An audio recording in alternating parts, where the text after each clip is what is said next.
Dispatch was peak last night. I agree. Gaming is back in a big way. Let's be real. It's a little awkward to mention, but since the Like, look, I see the vibes. Okay, she want me, but like I gotta play a little hard to get. Okay, she want me, but I gotta take it slow. It's okay. It's okay. The fucking early bird catches the worm, but sometimes, it's like the turtle and the hare, right? It's a marathon, not a fucking sprint. Blonde blazer.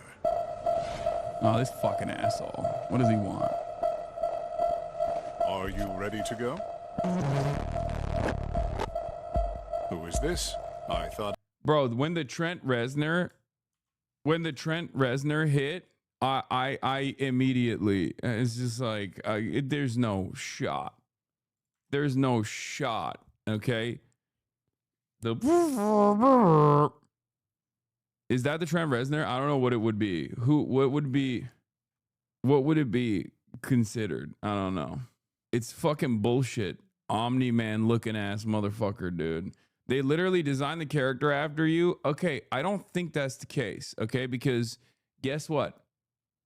I am a skinny, short guy. I'm Mecha Man, okay? Robert Robertson III. I'm not fucking this Omni-Man prototype, okay? That's not what's going on here. I cataloged all of your work companions. Robert, this is my boyfriend, Man. This is our new dispatcher I was telling you about. Robert? The third Robert Robertson, leader of the Phoenixes. Blonde Blazer told me about you. Really? Did she, say, I don't know, what came up in that talk? She said you're a capable, honorable man that truly cares for others. Why are you so small? Hey, come on. You gotta stop asking. Small? The way you spoke of him made him sound impressive. I only seek to understand. Small? How was his first day? Was his lack of size and strength an issue? No, he was great. Oh It was my great. God, It was bro. a great first day. That is phenomenal. We should celebrate. Blonde Blazer and I have reservations in Tokyo at a restaurant where the owner dreams of sushi. You should join us. Tokyo? I'm sure they could accommodate one more. Especially a special occasion like this. Gotta get home to my dog. Actually, I gotta get home to my dog. He's very needy. Bro, are you fucking serious? Are you serious? Are you joking? Oh my God, incel arc. Oh no. Oh no. We have to kill Phenomenon Man, okay? We have to kill him. There is no shot. You got to crash out and die in that moment for your pride.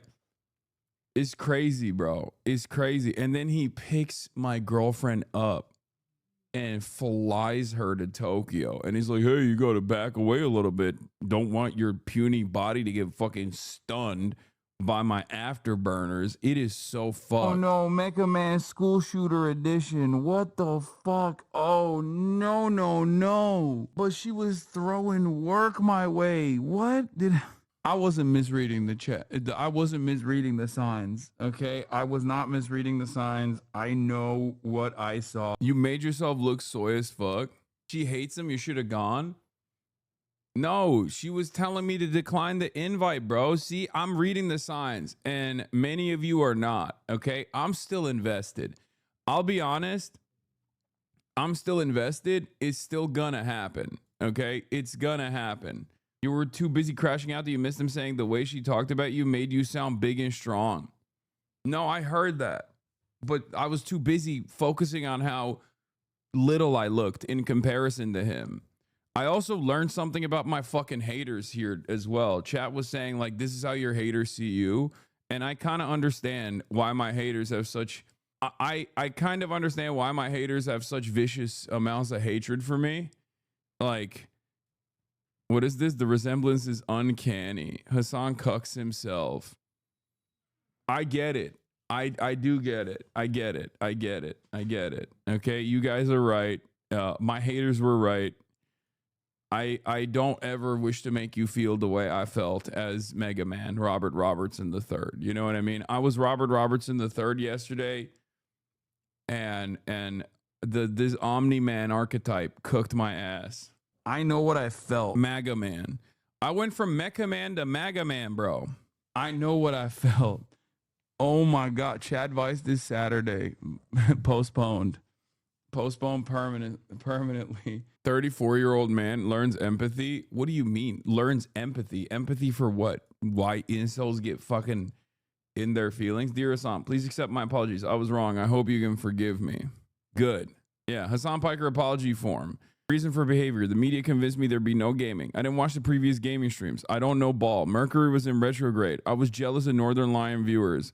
I only looked at Hostwit memes. I will hereby respect Hassan Piker, and I will not talk down on the future first ballot Hall of Famer. Yes, it happened. It happened. Gaming did happen yesterday. Anyway, I already blasted off, chat. I already blasted off.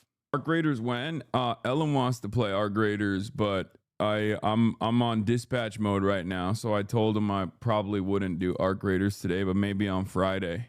Bilibili viewers convinced you, not us. Are we really jealous of the Chinese viewers right now? Is that what's going on?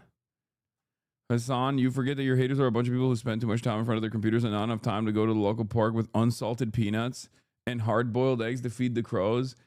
I fucking agree with you, honestly. If my haters spent time going to the local park to feed crows with unsalted peanuts, definitely unsalted, not salted peanuts. Salted peanuts are bad for the crows, but unsalted peanuts and boiled eggs, they would probably no longer have hate in their hearts.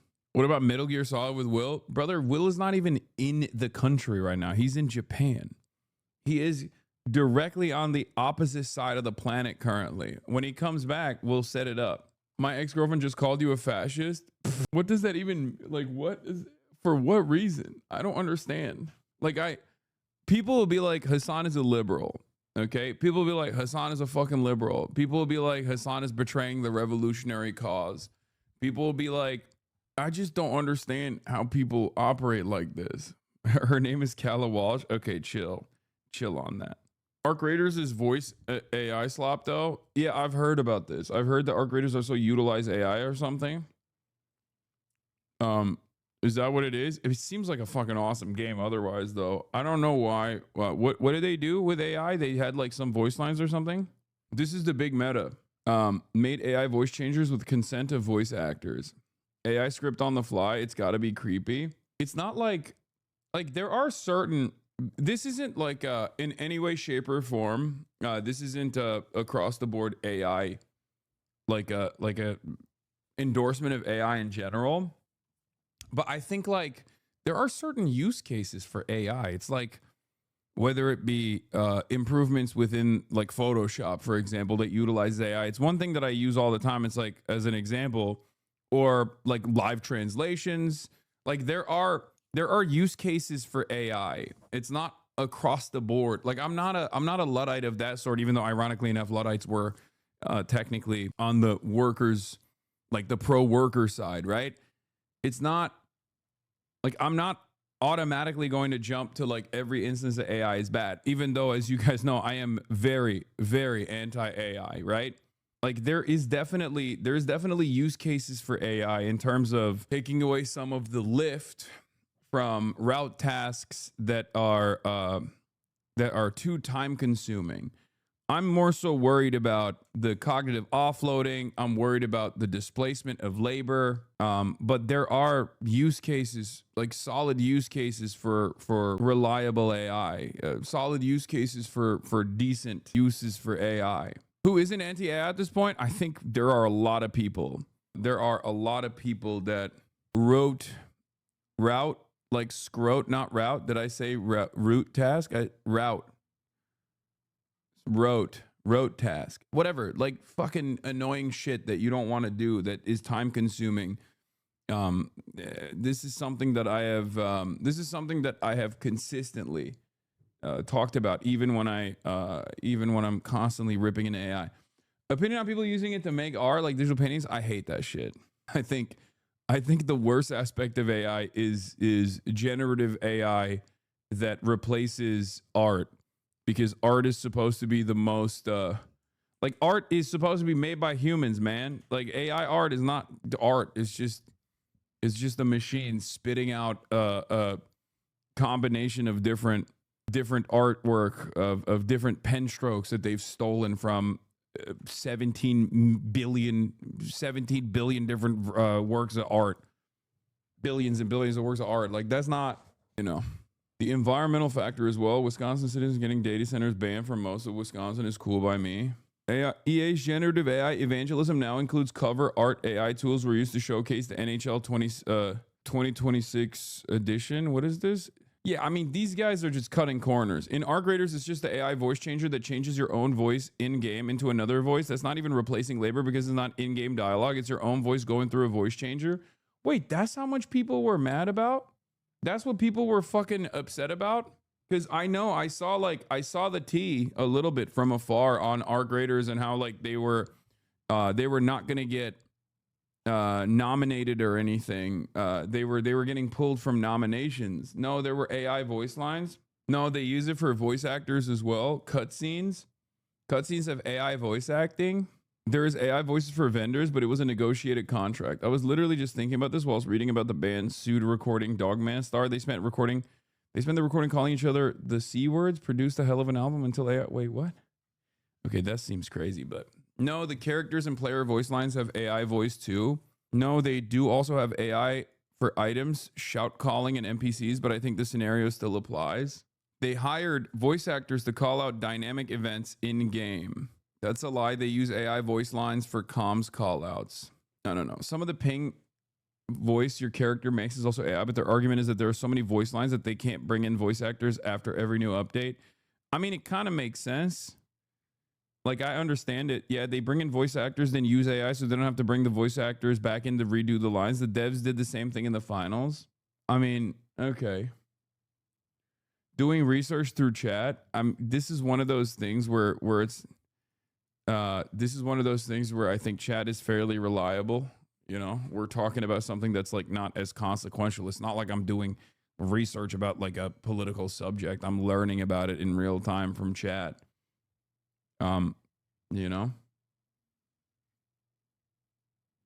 physics, AI can be useful for certain tasks.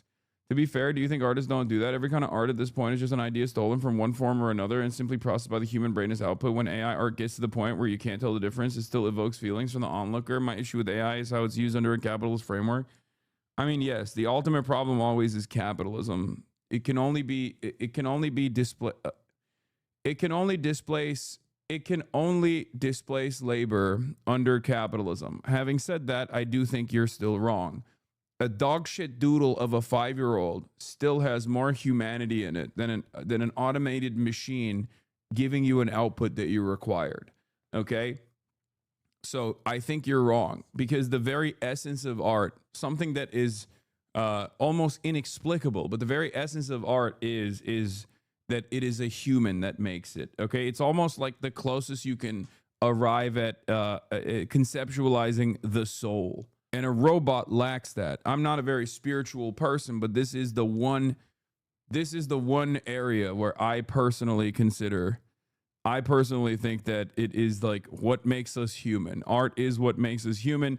It's ironic because the soul isn't real, brother. Okay, don't get all fucking annoying atheist Andy, okay, with me. I'm just saying that although I'm not a spiritual person and am not like committed to the concept of a soul, I'm just saying there are still inexplicable things about humanity that even science has not been able to address, and what makes us human beings, or what I am conceptualizing as the soul, is best reflected in fucking art. Also, I think we can all agree that the one aspect of robots and automation was supposed to be that, like, we do the art and the robots do the fucking boring shit for us. How did we flip this where the robots are doing the art and we're still relegated to doing the boring shit?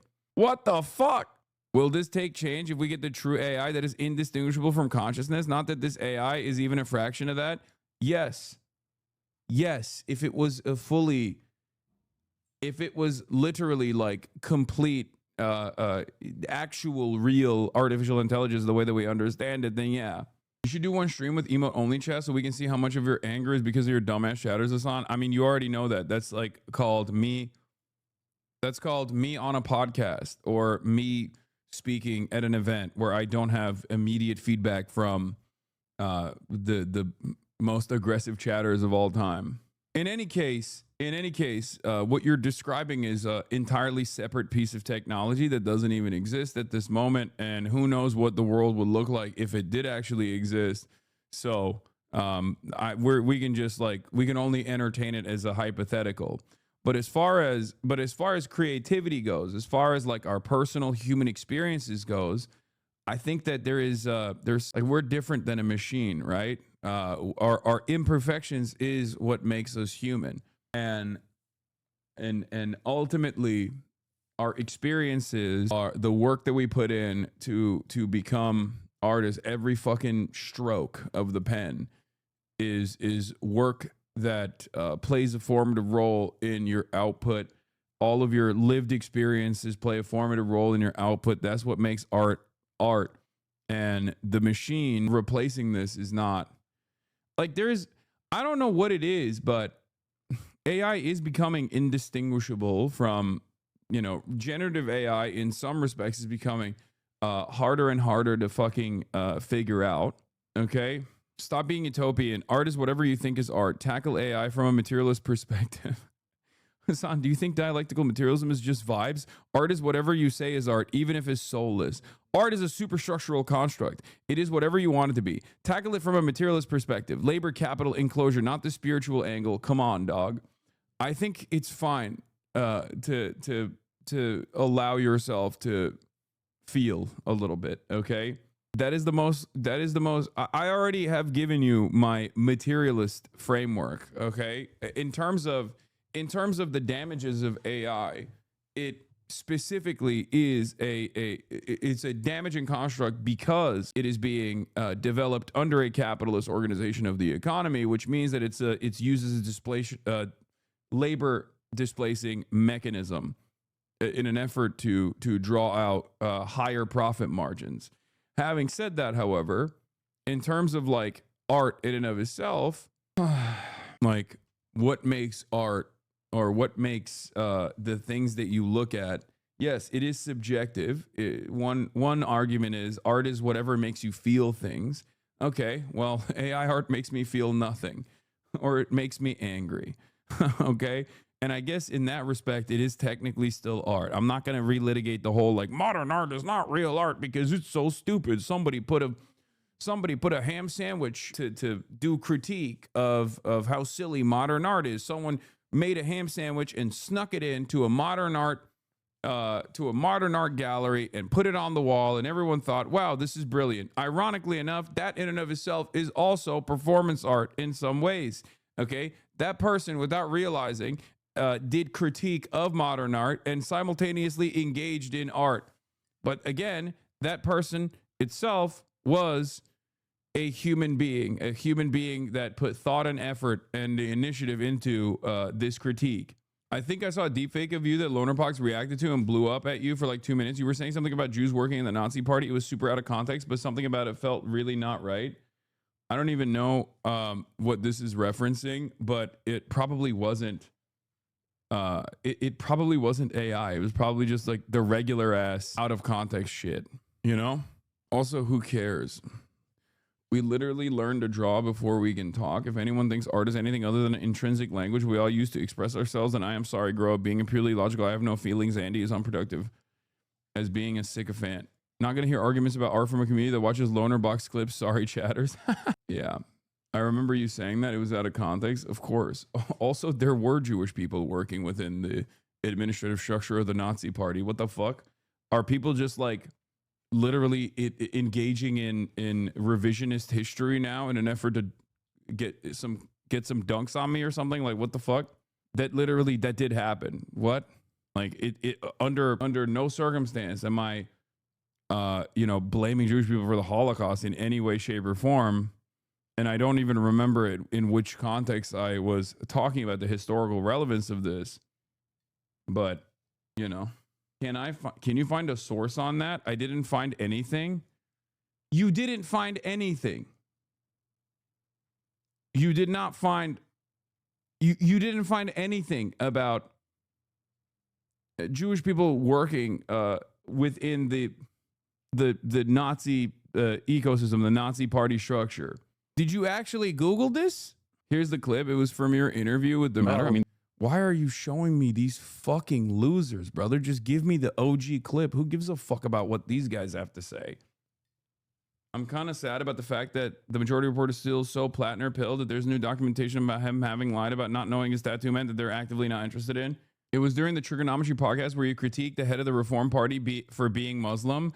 Oh, yes. Okay, that doesn't, yeah. Also, this is literally the first thing that comes up when you Google it. Jewish collaboration within Nazi Germany. It's also the Zionist favorite fucking line of defense against anti-Zionist Jews is they literally consistently call anti-Zionist Jews capos. Okay? Now, obviously, capos are not directly within the party ecosystem.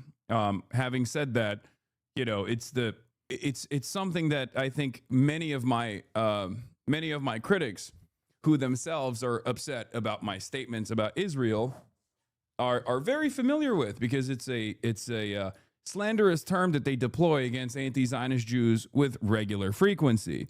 Yeah, capos are not exclusively Jewish, yes, but most commonly used by Zionists against anti-Zionist Jews nowadays. Anyway, another rent is due clip trimp. I know, but no one gives a shit about this stuff anyway. Like the people that are already knowledgeable about the history, the people that are already knowledgeable about the history of the situation are familiar with what I'm saying.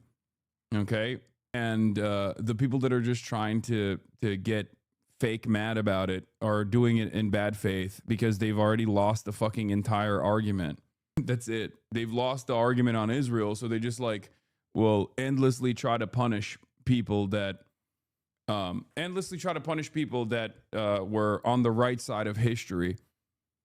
Yeah, they can't defend Israel openly anymore because people will be like, dude, what the fuck are you saying? Shut your stupid ass mouth. So they have to be like, I'm actually pro-Palestine. And also these other pro-Palestine people that I spent every single fucking day shitting on are actually bad for the cause. It's stupid. I will now go ahead and take things out of context and try to make it seem like this progressive figure is actually not a real progressive. I'm a real progressive. It's basically another version of the fake centrism that you see from a lot of people who are actually right-wing, but they claim to be centrists. Okay, new episode of Pluribus is goated. I haven't seen it yet. Yeah.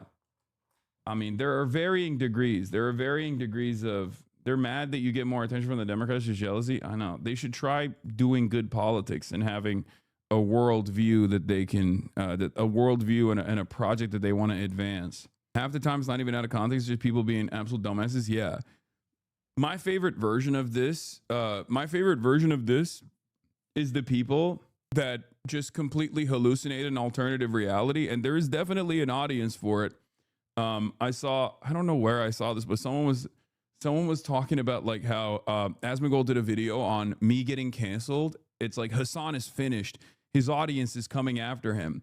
And apparently it was because I was like, I don't know what the fuck this is, but apparently it was because my audience was canceling me because of traditional Chinese medicine and also because the horse racing, which is really funny because like I think there was one comment that we just like kind of laughed at and that was it. But I guess that was enough for them to like clip that to be like, this is a real significant concern. He's finished. He's done. He is fucking done. He is so done. His community is leaving him in droves. They've realized that he is a fake socialist. Were we pro or anti horse racing? No, they were saying that the community was like very upset that I went to a horse race in fucking I went to a horse race in Hong Kong, but he's got more viewers. Yeah, that means his opinions are more correct. Nebraska is super upset. Yeah, that's how this works. Your subreddit is your biggest op. Oh wait, was it my subreddit? Yeah. If you look at my subreddit and any of the comments from my subreddit and you take it sincerely, you are the biggest dumbass of all time. Dude, they're saying you made 30,000 USD bet on the horse races. No, I made a 1,000 Hong Kong dollar bet. I almost made 60 grand off of the fucking horse races. That is true. We have to cut the subredditors some slack. They're exposed to Chernobyl levels of radiation daily. Yeah. It was $150 that I put down. And then I made like 4 grand, almost 5 grand off of the horse race. Hassan, it's not even that deep. Not all of your fans need to agree with you on animal ethics. No, I 100% agree. And plenty don't. There's a shit ton of vegans in my community that are always upset at me for eating. Always upset at me for eating meat, for example. That doesn't mean I'm fucking canceled. You can have disagreements with your favorite content creator. It's normal. I don't know why people think that this is like a major disagreement. It's a huge issue on the left in general, you know? It's entirely dependent on who chooses to make this a major deal.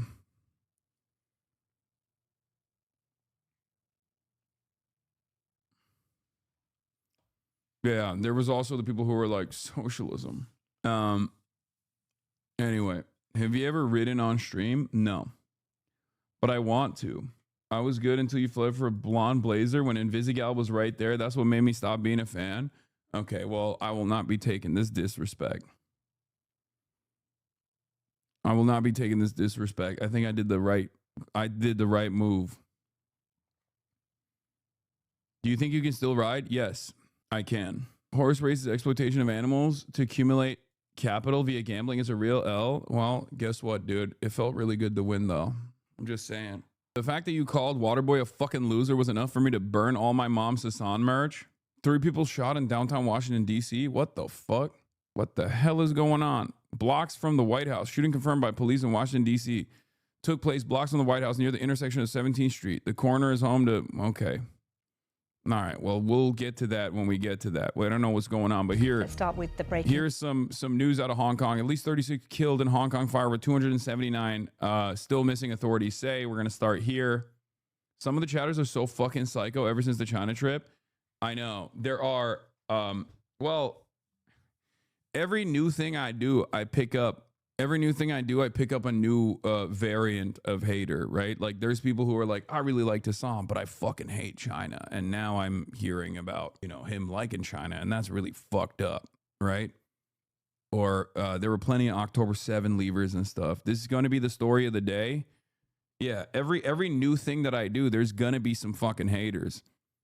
And there are always going to be some people who just like cannot come to terms with it. It is what it is. You know, people will be like, I actually really like this guy, but but this is a bridge too far. And now I'm his number one op. Right. Hate is such a strong word. I mean, yeah, but there's a lot of people. The White House is on lockdown. 2 National Guardsmen have been shot. What the fuck? Okay, this is a little bit crazier than I expected. This story saw several shot, including National Guardsmen near White House. Jesus fucking Christ, what is happening? Okay, I take it back. Maybe this is a pretty big story. I thought it was like, I did not realize it was an issue. I don't usually cover breaking news, but what the fuck is happening here? We'll start here. A live view of that area, a block from the White House on 17th and I Northwest. You see from the other angle we showed a moment ago where police were unfolding yellow tape, you could see... I'm going back to China, bro. Eisenhower Executive Office building, which is right next to the White House. And Chief, this is typically an area that is very busy, not only with folks who work there, but also with tourists. Given that it is a holiday week, you imagine that there are a lot of folks that are visiting D.C. Can you talk specifically about that area near the White House grounds and what it is like from a security perspective? Well, I mean, it's quiet as far as crime goes. I mean, it is crowded. You have a lot of people that come down to this part of D.C. Obviously, that looks like 17th Street, that one shot that we were looking at there. But yeah, it's just a very busy area. But as far as crime goes, you might have a shoplift or a theft or something like that, and even that doesn't occur with any kind of regularity. DC police says suspect in custody. Because you have so many police departments in the city, and because you're so close to the White House, the patrol footprint is going to overlap with a lot of different agencies in that particular area: Secret Service, DC Police. even Metro Transit would. There's not a, if my memory serves me correct, there's a Metro stop not too far from there as well. So there'll be a lot of agencies that are in that area just on a regular basis, not for any particular reason, just on a regular basis. And as you've been Is speaking, Trump down? we just No. got in a statement from the White House saying the White House is aware and actively monitoring this tragic situation, and the president has been briefed. We should note the president is not at the White House right now, currently at his West Palm Beach golf club where he's spending the holiday. But as Boris was talking about, there are so many people in town. Typically, as we see in Washington, D.C., but especially so leading into the Thanksgiving holiday here.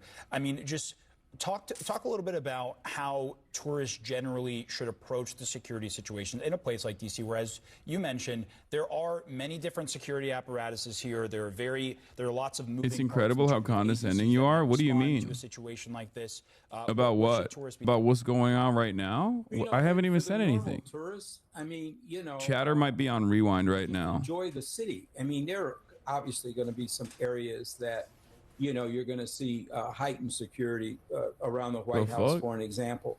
But for the most part, tourists just come, they visit, they visit Smithsonian's, they walk by the White House, grab a couple photographs and so forth. But I mean, it's not a difficult town to get around in. And even though there's a heavy police presence there because of so many different agencies, and it is our nation's capital. You're just sitting there silently, acting like you're better than me. Everyone always does. Unless you want to go into one of the secure buildings like White House, Capitol, and places like that. But just an average tourist, there's really, and they just move around. Yeah. We're now joined by CNN senior law enforcement analyst Andrew McCabe, a former FBI deputy director. Andy, we are just learning from our producer that the scene has been secured. This is 17th and I, 1 block from the White House. There is a suspect currently in custody. Obviously, we have very limited details, just that several people were hurt. At least one member of the U.S. National Guard has been shot. Can you give us a sense of how an investigation like this begins, essentially? We have a suspect in custody, but now is when some of the real work begins. Yeah, absolutely. So especially if we go back maybe half an hour or so before we learn this, just knowing there's been a shooting in that area, as Chief pointed out, you've got so many different agencies that are overlapping each other in this space. DC Metro PD clearly in the lead here. This is their turf, but you're in between the White House, where you have Secret Service. You've got Park Police. They have locations that they're responsible for all over the city. You've got the other federal agencies like the FBI. So there's the capability of a massive response. And usually I've seen it in responding to many situations in DC. You get an over response. People, officers on the street self-deploy to the area around the spot because they want to be helpful and they want to be able to kind of see what they can accomplish. And that's not that can be challenging with traffic and if you have medevac issues, it's tough to get ambulances in and out of there. But for this, where you're looking for a subject, the more law enforcement, eyeballs that you can put on that problem, the better off you are. I'm too so this European is also for an area this. where there is an extraordinarily high degree of I don't know. capture. I don't know what Most the fuck of that is happened, private and we still don't know what the fuck residences, happened. things But like I that guess they will already have the street-facing video capture. And so one of the first things Secretary Noam says, please join me in praying for the 2 National Guardsmen who were just shot moments ago in Washington, D.C. Department of Homeland Security is working with local law enforcement to gather more information. Are they okay? Like, I don't understand. To a description. Like, Associated Press says their condition is unknown. Now, we don't know if it's video that led them to this. Follow the latest news on President Donald Trump and his administration. On the scene who may have seen things and been able to provide information. But it's great news that they have. But yeah, I think it was is responsible. That will. I think the certainly tone suspect is in down, custody what already, could have been right? a very Or is that also problematic made up? manhunt in the nation's capital on the day before Thanksgiving. FBI probing Democrats Should who also say told it's a troops to defy tough legal time orders. I mean, to that's like actually the be separate in the story. city because Two National so many Guard soldiers were folks shot are Wednesday near the White House, and their conditions aren't immediately known, according to law enforcement officials not authorized to discuss the matter publicly, who spoke to AP on condition of anonymity. Emergency vehicles were seen responding to the area. The Joint D.C. Task Force confirmed they were responding to an incident in the vicinity of the White House following reports of the shooting. However, the spokesperson wouldn't immediately confirm or deny if the National Guard's members had been shot. President Donald Trump was at his West Palm Beach golf course. So we don't even know if they got shot. Like, what the fuck's going on? Like, we don't know what kind of, like, was there a... The scene is secured, one suspect in custody, according to the D.C. Police Department. But we don't know what level of harm came to the National Guardsmen that were shot. Like, did they get shot in the vest and have, like, you know, minor bruising, or did they get actually shot? National Guard was. There's a photo on Twitter. To Washington D.C. as part of the president's push here, but also Cash Patel's looking into it. Oh god, oh brother, we're so fucking cooked. Typically be outside the White House in a spot like this. Again, a block from the White House. Is this the event? Is this the area, triggering event for martial law? I don't National know. Guardsmen, but obviously you would have police officers. Just what would this One is scene shot in the head. typically There's be like? pigs. Wait, what? You know, Omar, typically it's a super crowded area of the city. You've got to the south and east just a little bit. You have the whole White House. Do not show on stream, but this dude is fucking right, dead for where you sure. have the White House itself, the East Wing, the West Wing, the mansion. You've got the old executive office building next door, with the Treasury on the other side. You've got the Ellipse, Lafayette Square. All these. There is a photo of a so there is a photo of a National Guardsman on the ground, and there's like a lot of blood on the ground. But the two people that are responding from, I think, Secret Service, U.S. Secret Service, are applying pressure to the wound, and it could be like an ear. It could be an ear, or he could have just gotten shot directly in the head.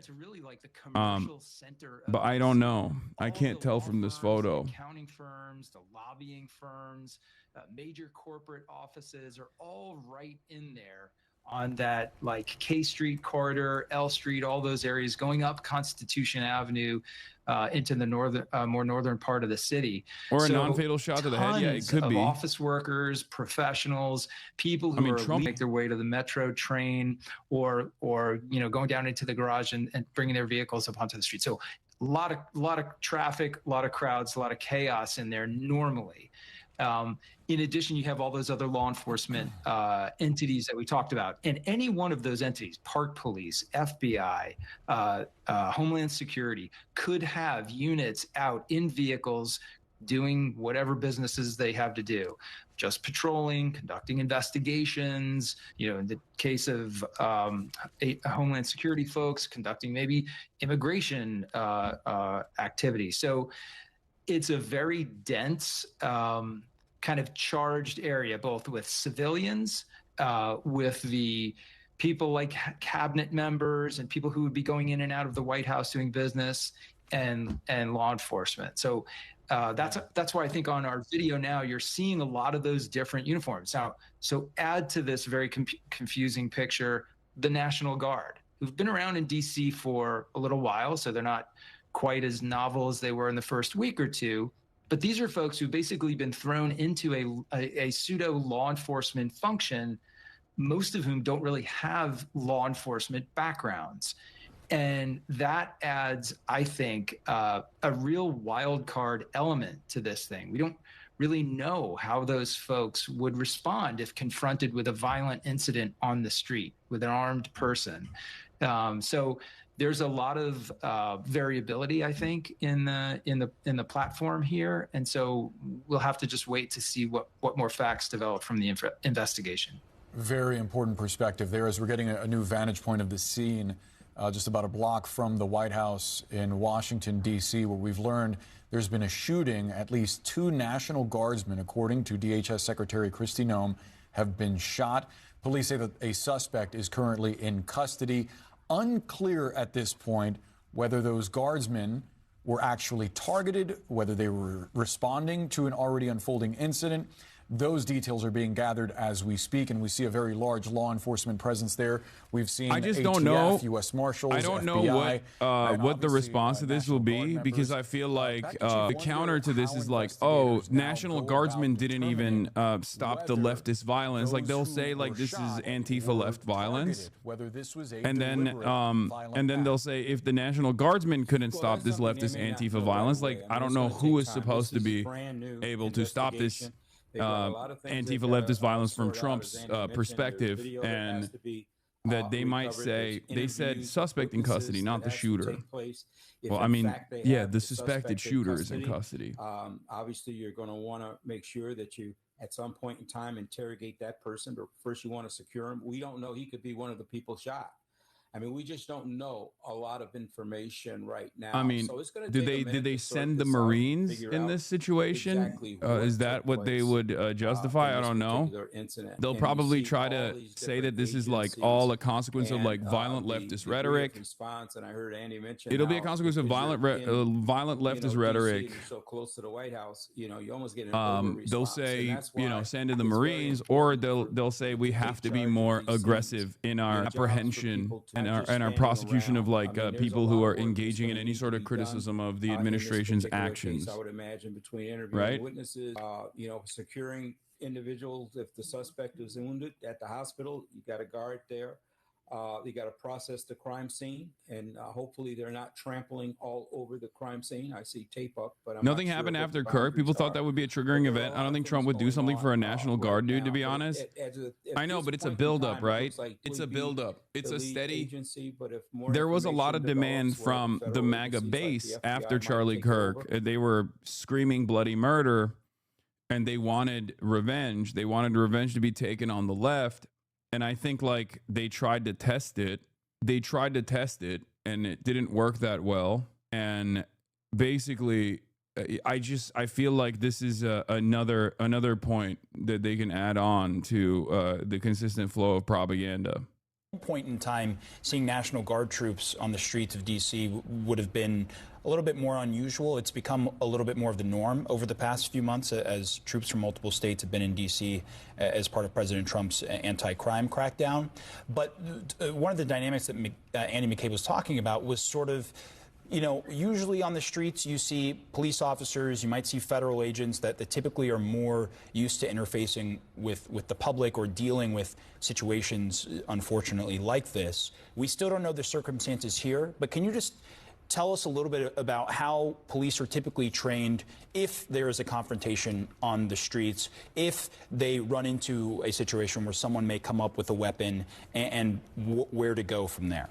Well, I mean, obviously you have the de-escalation training, you have use of force standards that are in place. You have all these things that are part of the training. If my memory serves me correct, the basic training for Metropolitan Police Department officers, somewhere around 800 hours of training. And I'm not saying anything negative about the National Guardsmen. They have been deployed. They're doing what they've been asked to do. I see that they're armed. I don't know how much training they received in general, because, policing in urban areas is just different from what they're trained as part of the military. Now, having said that, we don't know the circumstances around this at all. So it's very difficult to say, but that's been a concern of mine early on. I was in D.C. last week, and I saw the National Guard, some of the National Guardsmen, walking down the street. They were in groups of 4. And I spoke to them. They spoke to me. I mean, it was just very casual. It was nothing out of the ordinary, because, they've been there for so long now. People are starting to get used to it, at least in D.C. Anyway. But people in D.C. are just used to a whole lot of uniforms. I think there's something like 32 different. Candlanian from MSNBC, now known as MS Now. D.C. police now saying a suspect is in custody after at least one National Guards member was shot in downtown D.C. DHS secretary saying 2 were shot, and the fire department saying 3 people were taken to the hospitals. I don't like that whenever stuff like this happens, it's just like there's so much misinformation flying around. Like they need to, especially at a time when there's like unprecedented amounts of insecurity Like there's not a lot of credibility for the administration or any of its organs. I hate that it's like I hate that there is this like misinformation flinging around. You should steal Clandis's move and blame Israel. I'm not going to do that. That's not what I do. Even if it's like even if it seemingly is a very successful method of immediately destabilizing the media landscape. That's my whole job, my whole shtick is to not do that. Is to specifically not do that. Here's some details from ABC News. Let's take a look. 2 National Guardsmen shot near the White House. I mean, literally, you are, what, 2 to 3 blocks away from where we are here at our ABC News Bureau. We can see all the rescue crews, the police behind you. Tell us everything you know. That's right, Kira. And as we ran to this scene, we could see National Guardsmen running here as well. You can see some of them set up here behind me. It is a chaotic scene. We just watched what appeared to be one of those 2 wounded National Guardsmen loaded into an ambulance that just sped off with a police escort. The scene seems to be concentrated, and it's difficult to see through these vehicles, but it seems to be concentrated inside the metro station. So if you look at that fire truck, on the other end of that fire truck is the entrance to the Farragut West metro station. It's often where National Guardsmen stage here in Washington, D.C. as they patrol the metro stations and attempt to keep them safe. And I can tell you, maybe just about an hour ago, Kira, I actually emerged from that metro station and I saw 2 National Guardsmen standing there. There were some others in and around the station. We do not know who was wounded, but we can report, according to 2 sources, that 2 uniformed military personnel were wounded, and sources tell us that the suspect here was also loaded into an ambulance. And it has since somewhat calmed here, although it is chaotic. But I can tell you, just mere minutes ago, Kira, we watched as EMS sprinted up here toward the metro station as tactical units with what appeared to be the Secret Service, because we're only a block away from the White House, also staged here, D.C. Metro Police as well. Obviously, we are very... You predicted the MAGA response. Just a few days ago, Sikh Democrats claimed President Trump was issuing... I mean, these guys are so obviously, like... They're so obviously fucking grifting. We don't know any of the details of this incident, and MAGA Twitter has already started blaming Democrats for telling the military to not follow unlawful orders, which is the law. You know, it's just so fucking, it's crazy. Check the location on Twitter. No, it's Benny Johnson. It's Benny Johnson. It's Benny Johnson. He is in America, okay? It's Benny Johnson. We know he's in America, unfortunately. Overseas MAGA or domestic MAGA? No, it's Benny Johnson. It's domestic. He's one of our own. He's homegrown. We will continue to get more information and bring it to you, but a tragic and a chaotic scene here. Although technically you could say he's a foreign agent because he does get a Russian paycheck. Like that's not even a suspicion. That is quite literally that is real. Benny Johnson is a foreign agent. He has gotten money from the Russian government specifically to do anti-Ukraine, pro-Russia propaganda. That is not a meme. That is not a joke. That is real. That is the Tenet media controversy that took place. Air travel has been grounded around D.C. Jesus Christ. Okay, I mean, departures to Reagan National Airport grounded due to security incident. I mean, we keep saying, like, is this overreaction much? I mean, I don't know. I don't know. The government is going overboard on it, but I don't know why they're doing that. Because we don't know what the details are. Benny Johnson received millions of dollars in what the DOJ said was a Russian government propaganda op, but a year later, it turns out no one in the right cares. He retains a fast-growing viewership and what appears to be a voice at the highest levels of the Trump regime. This is true. This is literally what happened, just so you know. He did get money from Tenet Media, from the Russian government directly to do pro-Russian commentary. Libs of TikTok has already moved on. And is saying, Libs of TikTok is saying, CNN guest just a few weeks ago compared the National Guard to Nazis. 2 National Guard members were just shot in D.C. These Democrats know exactly what they're doing. They wanted violence against the National Guard. Some MAGA accounts spreading a picture of a naked suspect being handcuffed. Looks like an Arab Muslim. whenever this stuff happens, whenever stuff like this happens nowadays, it's just like instantly, instead of people saying, hey, let's wait for more details to come out, it's always first to market. Okay. There is no penalties for it, unfortunately, in this media environment. There are no penalties for being first to market. There's only benefits for being first to market. If you are the first person to quote unquote report on what took place and then instantly lock in what your suspicions are, it's over. Like, look, bro, can you summarize this shit one a day instead of posting this shit every hour? You literally didn't say anything useful again. I get farming, but this is pathetic. Define unlawful. The dots do connect, though. Words have consequences. Yeah, you have to get ahead of it. MK Ultra false flag to give military enlisted appetite for fighting domestic terrorists in the wake of Dems telling them not to obey unlawful orders. I'm not going to do that. I'm not going to do that. Okay? That's crazy. Yeah, Tim Pool, my sources say Charlie Kirk is stable is another example of this. Aftermath of the shooting in downtown D.C., guardsmen and multiple people reportedly shot and maybe others. Video passed along from someone nearby. Here, let me scan this real quick. See if there's anything crazy in this video. I guess you can, you just see a arrest being made, but you can't really tell. It is kind of like a YouTube comment section. They lodge the message on the first few hours because they know most people don't follow up after that and will just carry on with that message in their brains. Yeah. It's the same principle behind botting Reddit. Okay. It's the same principle behind botting Reddit. If you want discourse to flow, you put a narrative out there and then you instantly get the first couple comments off and you hit those comments with upvotes and you set the narrative.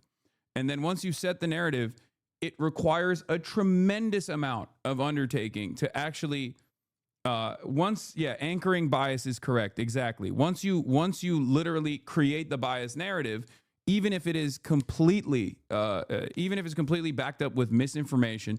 By the way, I don't know what happened. Okay. I'm not going to sit here and act as though I know exactly what the motives of the suspect is. We don't even know if they got the actual suspect, the actual shooter.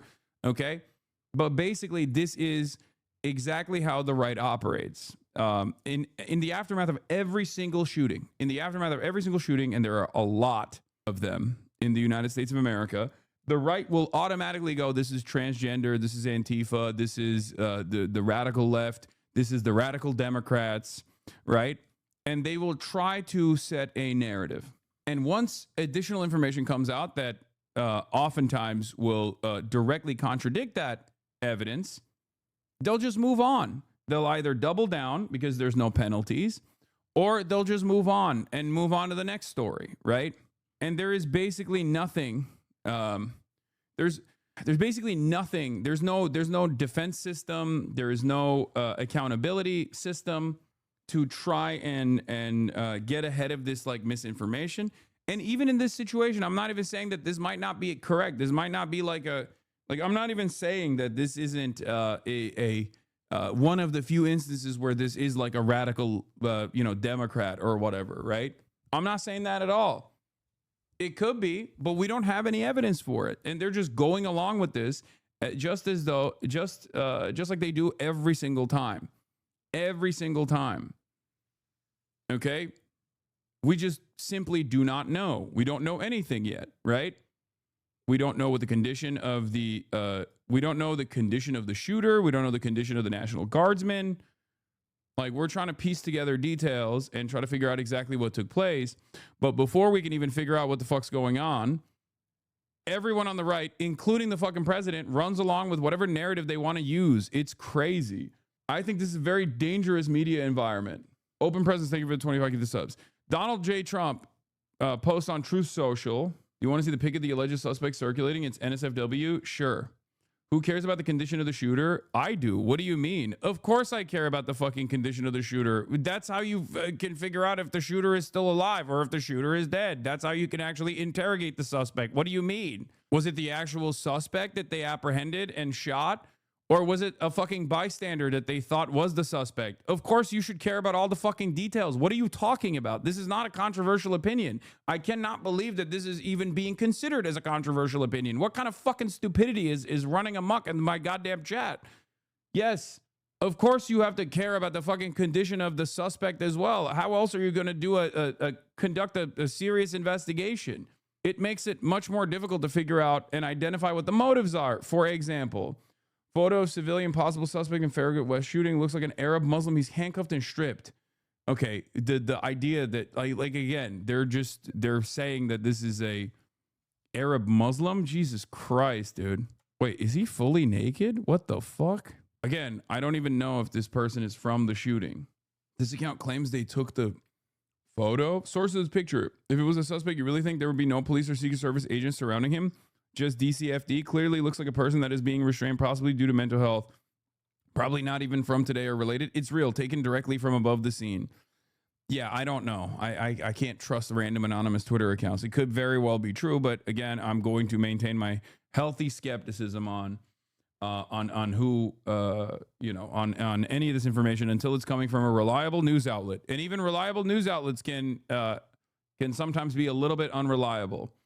All right, the animal that shot the 2 National Guardsmen, with both being critically wounded and now in 2 separate hospitals, is also severely wounded. But regardless, we will pay a very steep price. God bless our great National Guard and all of our military and law enforcement. These are truly great people. I, as the President of the United States, and everyone associated with the office of the presidency, am with you.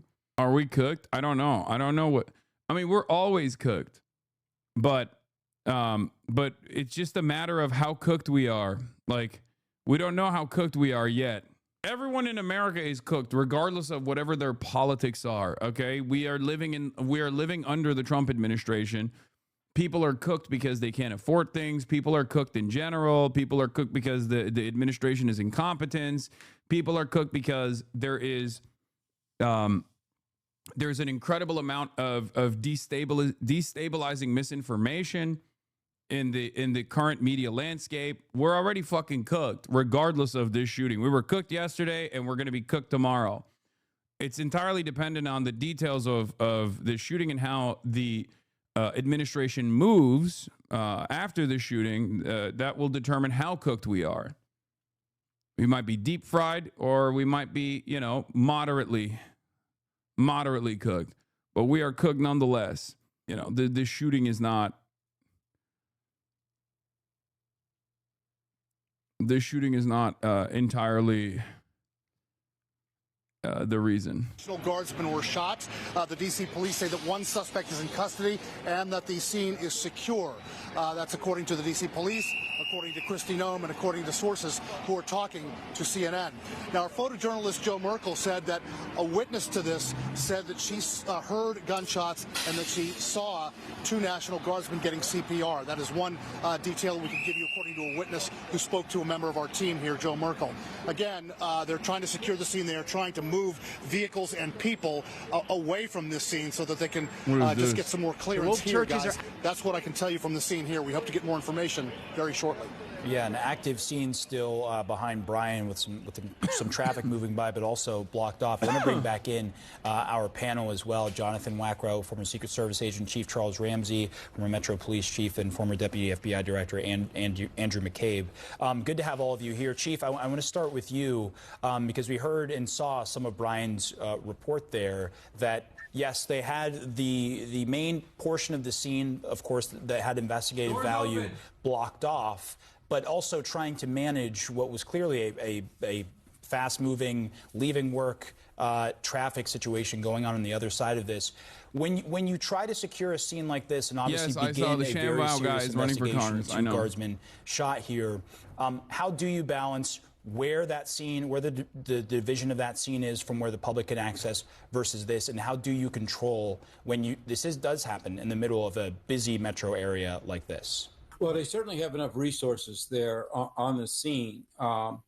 And so they'll be securing the actual location where the shooting took place, but then they have to have a much broader area. And that's why you're starting to see other streets being shut down. They're going to try to identify the people that own the vehicles in that area and get them out of there and so forth. Now we know this person is not only in custody, but severely wounded. So you're not going to get any statements from this individual, but at the same time, they may know exactly who this person is. Trump is saying he's severely wounded. The photo that they're showing that is supposedly the suspect being arrested does not show severe wounding at all. And there's a lot of other information resources now have said that as he's not far severely as wounded. So the, are we actually suspect listening to goes Donald that Trump on right this? now, between the FBI and the DC police, they're going Because through I don't all know. that, right now. But I they're know gonna the have a suspect pretty is in good suspect custody, record according to the as far as Associated Press. trying I to trust the secure that Associated scene. Press We on think this. how difficult But it we is. don't It's know the very condition of the difficult. suspect. You've got a The lot of only people, was also in shot and has these injuries that are districts not on a believed to normal be day, and this life-threatening, is the a source holiday said. weekend with Okay? people traveling to So the district Associated for, Press is saying you that know, he's not severely family wounded. or just to be in the Donald district Trump is on saying he is Thanksgiving. severely So, wounded. yeah, Emergency medical but you gotta responders get transported all resources three there. victims to a You hospital, wanna see all the according to police Vito officers, Maggiolo, the public information officer of the federal DC agents, Fire and so Emergency forth. Services. Whoever's in charge, the incident commander, is establishing that footprint and giving people specific assignments in terms of what they need to I don't be like doing that. right now. I don't And like that's important. that, So you don't have a you lot of know, people just every standing single around time with something no like this signs. happens, there's Yeah, always no the, doubt I a guess, lot the of, fog of breaking news. And there's a shit ton of misinformation that flies around, but it has gotten significantly worse. And I'm saying this as like someone who's been doing this for 12 years now. Okay. As someone who's been doing this for 12 years and doing live stream broadcasting full time, at least for like the last 7-8 years, it has gotten radioactive. It has gotten significantly worse. Like the media landscape has gotten so much worse in that time frame. Like back in the day, there were some people who would get shit wrong, right? And they would apologize for it, or they would like immediately come out with new information. They would say, hey, we got this wrong. And it was primarily mainstream resources that would do this, right? Nowadays, nowadays you have official organs of the government. The fucking president. The president himself just like completely obfuscating truth and basically going along with like biased narratives, making shit up. It's devastating. Do you think it's because of the rise of independent media like TikTok? So it was a rush to market to compete with that? I think there is definitely that definitely plays a role in this. That 100% plays a role in this. But the irony, of course, is that for people like myself, for people who are also capable of critical thinking and media literacy, this is when mainstream resources are more important than ever before. Because I would much rather go to a place where I know has credible, reliable information than be the first to get information that is false. I would rather the mainstream outlets wait for more information to come out instead of rushing to control the narrative, for example. And to their credit, you're glorifying a past that never existed. No, that's not true. That's not true. I think with the way that information disseminated in the past, because it was so heavily, tightly controlled in the hands of like a select few, were there moments, were there opportunities for the mainstream to like drive home whatever kind of narrative they wanted? Absolutely. Having said that, in terms of breaking news and information that came out during events like this, the overwhelming prevailing narrative was never whatever some random dipshit made. And yes, if you're talking about foreign policy, that's entirely different. We're talking about domestic breaking news incidents. Okay? What you are describing is something that I'm also very familiar with, something that I talk about quite a bit in terms of creating a unified message on foreign policy that aligns with the State Department goals. The mainstream media has historically always been on board and has always actually misinformed the public in an effort to basically galvanize the public. Dispatch Dev here, so cool to see you play the game. It's fucking amazing. I love it. It feels like a game that was made specifically for me. I know it's not, but you know, it's so perfect for me and this community. Anyway, even though I got cucked in the first 2 episodes, but hopefully we're gonna turn it around today. Anyway, I genuinely do not believe that we've ever had. I genuinely don't believe that we've ever had this level of misinformation on domestic incidents and this much misinformation being flung around. There was a punishment. There was also a self-sustaining ecosystem, even in like 2016 or whatever, when right-wingers would come out and say fake shit. There were other right-wingers that would go, okay, well, I don't want to be misinformed. there is definitely something that has changed in the mindset of the collective, where people would rather be misinformed in a biased fashion than to know what the truth is now. Like, I think our collective consciousness has shifted. It's no longer relegated to like the edges of the internet or anything. It's just like, literally, we are now officially living in an era where people would much rather not know what the truth is and go along with whatever bias that they had beforehand on any incident. I mean, even the Charlie Kirk, Israel killed Charlie Kirk narratives was a great example of this. Like that, like one singular figure, Candace Owens, who's now saying that the French government is trying to assassinate her and may have even played a role in the assassination of Charlie Kirk on top of like Israel. But that one singular person was able to literally single-handedly change the goals of the federal government, change the goals of the White House in terms of the biased narrative that they were going along with in the Charlie Kirk assassination. They wanted to be like, this is a trans-Antifa assassination, and they came out of the gates swinging in that regard. And then Candace Owens came up and was like, no, Charlie Kirk was my bestie, was my work wife, and I think it was Israel. And that threw a wrench in the plans of the government. It's crazy. What is that, if not a clear-cut indication that it's actually like that people can just like make up shit or go along with unreliable narratives that as long as like enough people are committed to believing, you can get, you can actually change the way that people are dialoguing on whatever fucking new incident that took place, even if there is enough bias and enough momentum from the government. But also the video capture of whatever security cameras, and remember where we are and why. The French gendarmerie killing Charlie Kirk because Brigitte Macron is transgender is like a parody of a conspiracy theory, but Candace heads still believe it. If it's crazy, I know. At least a visual of I know, it's fucking nuts. What happened and, importantly, how it started. One of the great disadvantages here is this is not your typical police-involved shooting where it was put over the radio as it was happening. Director, FBI Director Cash Patel on scene after the shooting of 2 National Guardsmen. I mean, he's going to fuck this up, and I'm telling you right now, not only is he going to fuck this up, and that's a given, but not only is he going to fuck this up, but also when he fucks this up, it's going to turn into he's going to get fired after he fucks this up. That's what I'm calling, okay? Because especially the private jet stuff for his girlfriend was, I think, seemingly enough, or maybe a bridge too far for even the administration, even the Trump administration, that there was enough like. There was a lot of criticism of Kash Patel in the aftermath of the Charlie Kirk stuff, and then it reached a boiling point with the private jet incident and his incompetence and his endless need to be in front of the camera and reveal far too much information about like ongoing investigations that end up creating an environment for defense attorneys to yell about prosecutorial bias is paired up with the fact that his girlfriend was taking like private jets, like the FBI's private jet, to and from Mar-a-Lago and stuff. I think led to at least some feelers being thrown out in the media. There was the MS Now report. There was the MS Now report that came out claiming that Kash Patel might be on the verge of being fired. House Speaker Hakeem Jeffries, what? This has nothing to do with what I was talking about. Kash Patel's girlfriend suggests that, wait, what?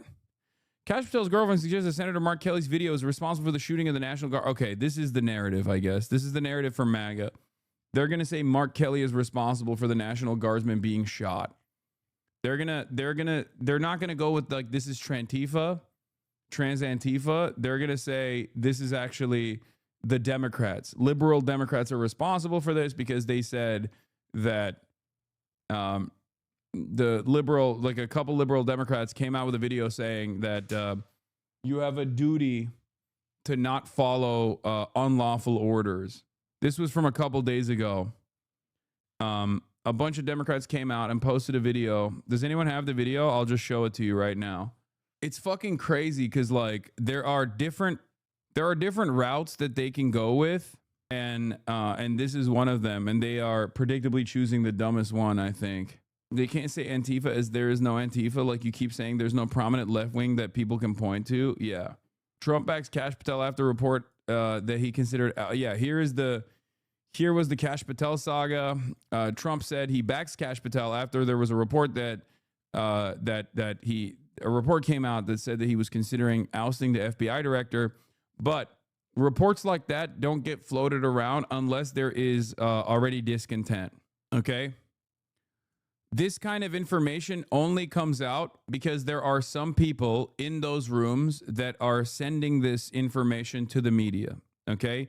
It's usually you feed it, you quote unquote leak it, so you test out whether or not, like how the public will respond to it.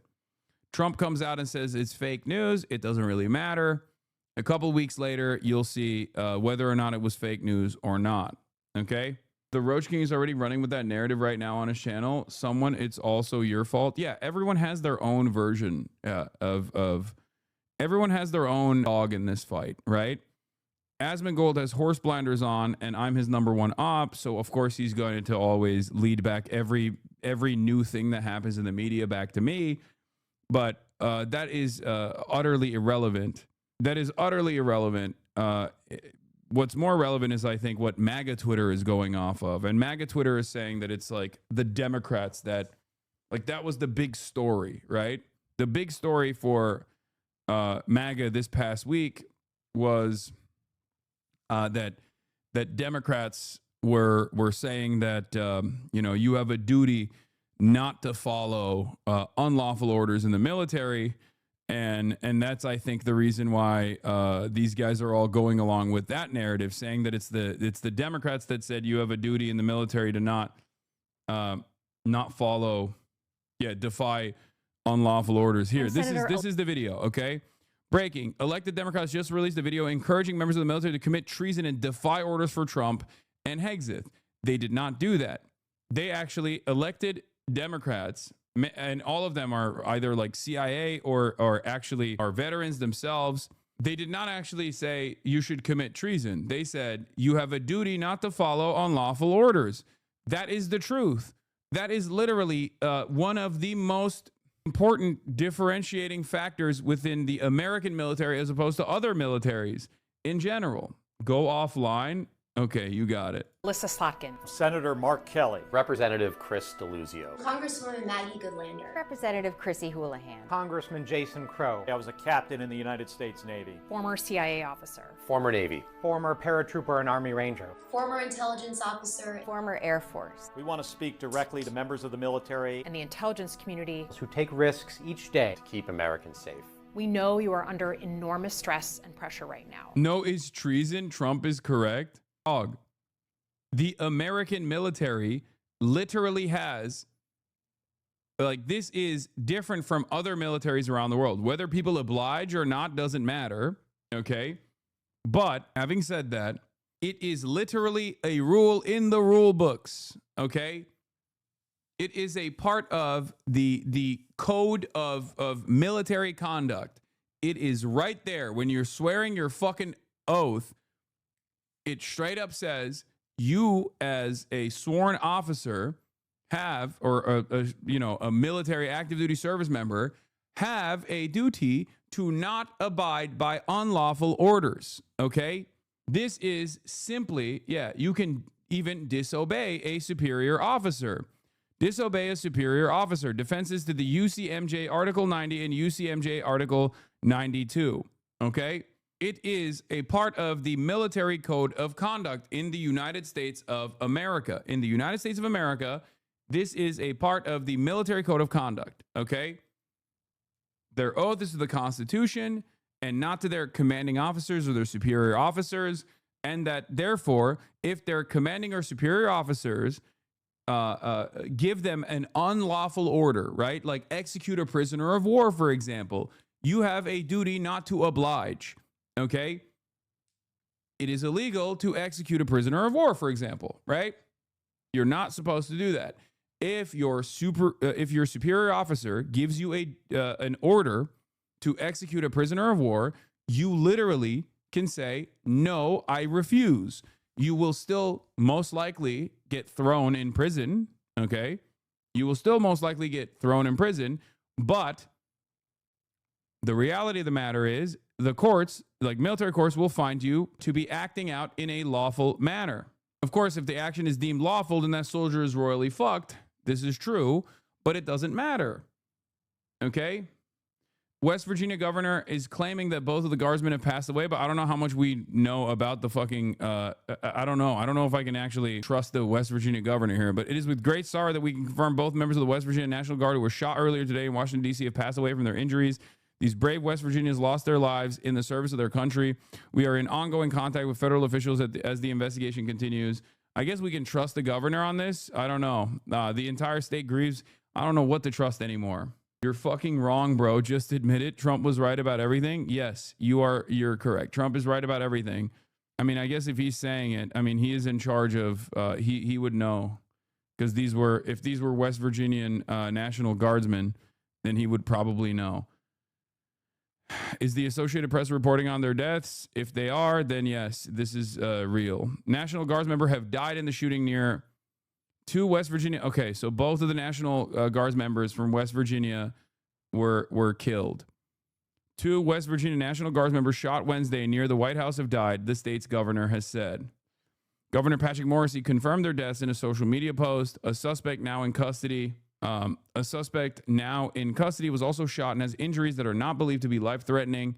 The source said one National Guard member was shot in the head, according to a person familiar with the details of the incident who spoke to the Associated Press on condition of anonymity. Anyway, going back to what we were talking about, the reason why the Republicans have decided to attack these Democrats, specifically Mark Kelly, is because of this video.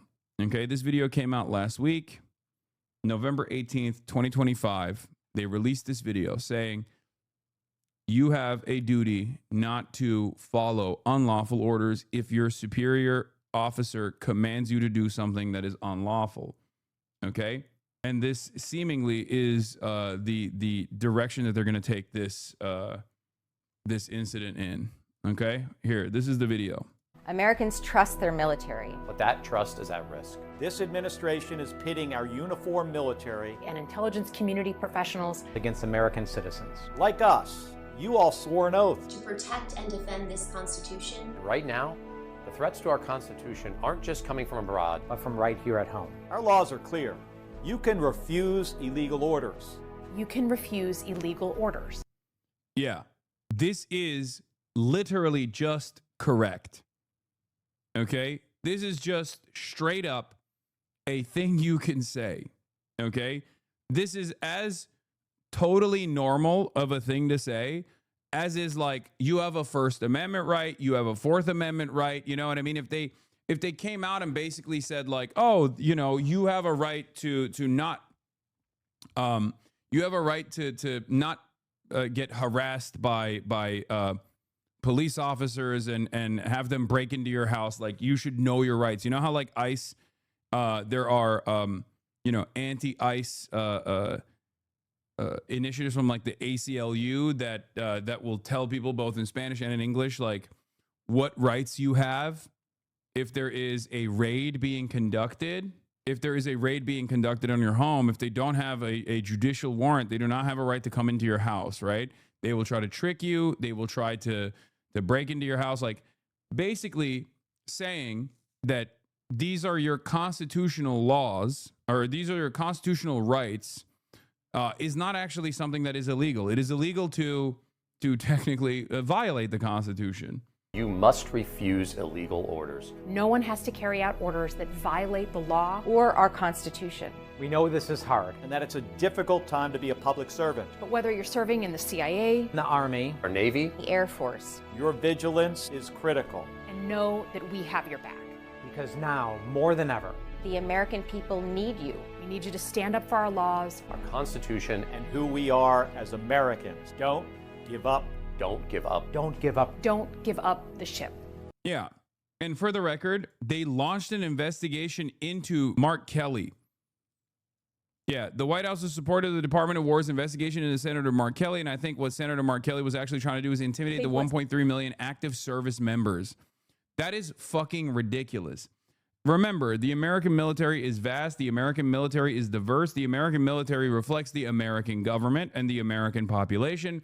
And therefore, there are a lot of fucking libs in the American military as well. The idea that this is like the idea that this is what is happening here was like already super illegal is really silly and really stupid.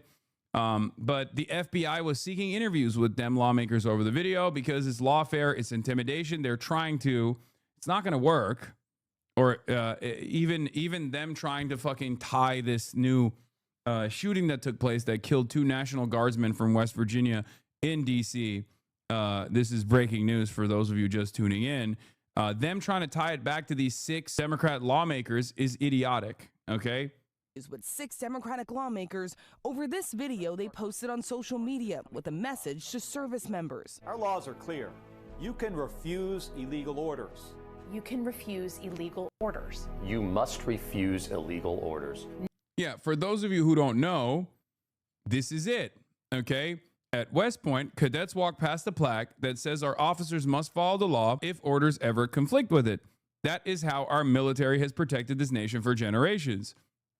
This is somewhat unique to the American military, for the record, okay? It is quite literally,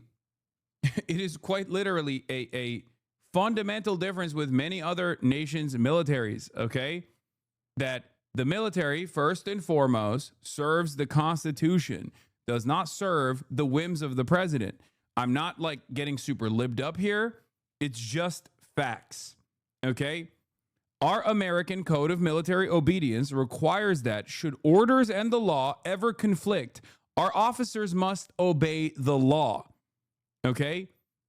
It is super clear cut. It is super duper clear cut. It's an important statement. And the very fact that these 6 Democratic lawmakers are reflecting on this does not mean you can't consider this to be fucking treason, okay? It's completely ridiculous. The United States boldly broke with the ancient military custom of swearing loyalty to a leader. Article 6 required that American officers thereafter swear loyalty to our basic law, the Constitution, okay? While many other nations have suffered military coups, the United States never has. Our American Code of Military Obedience requires that should orders and the law ever conflict, our officers must obey the law. How does this even link to the shooting? I'm confused. This links to the shooting because the Republicans are trying to link it back to these Democrats, okay? Not only did they try to get the FBI to investigate these lawmakers, Donald Trump said that these Democratic lawmakers were actually committing treason and must be punished severely, killed. Okay? And the Republicans, in the immediate aftermath of any new shooting, have decided that they are going to look for scapegoats. One of the scapegoats that they've identified, because this was like the last thing that Republicans were lasered in on, is the 6 Democratic lawmakers that came out with this fucking video. One of the people that on MAGA Twitter that I identified early on was doing this was Benny Johnson, okay? Just a few days ago, 6 Democrats claimed President Trump. It was 47 minutes ago. This is before we even knew that the National Guardsmen were actually killed, right? Just a few days ago, 6 Democrats claimed President Trump was issuing unlawful orders to the military and the troops must resist. 2 National Guards members were just targeted and shot in Washington, D.C. I reposted to say, we don't know any of the details of the incident. MAGA Twitter has already started blaming Democrats for telling the military not to follow, blaming Democrats for telling the military to not follow unlawful orders, which is the law. Okay? It is fucking ridiculous. They say woke-stitution. They're honestly really stupid. The Constitution was designed to protect everyday people and workers to make sure they are represented. If you think that's a bad thing, you're stupid. I mean, Republicans have never actually given a shit about the Constitution. Let's be real. But they do lean into it as though they are the protectors.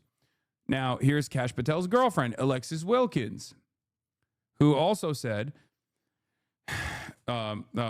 leaning into what Eric Doherty had said, who was another conservative MAGA Twitter guy, Democrats told the country that President Trump is giving illegal orders to the military and that it is incumbent upon the military to rebel or they're betraying the country and Constitution.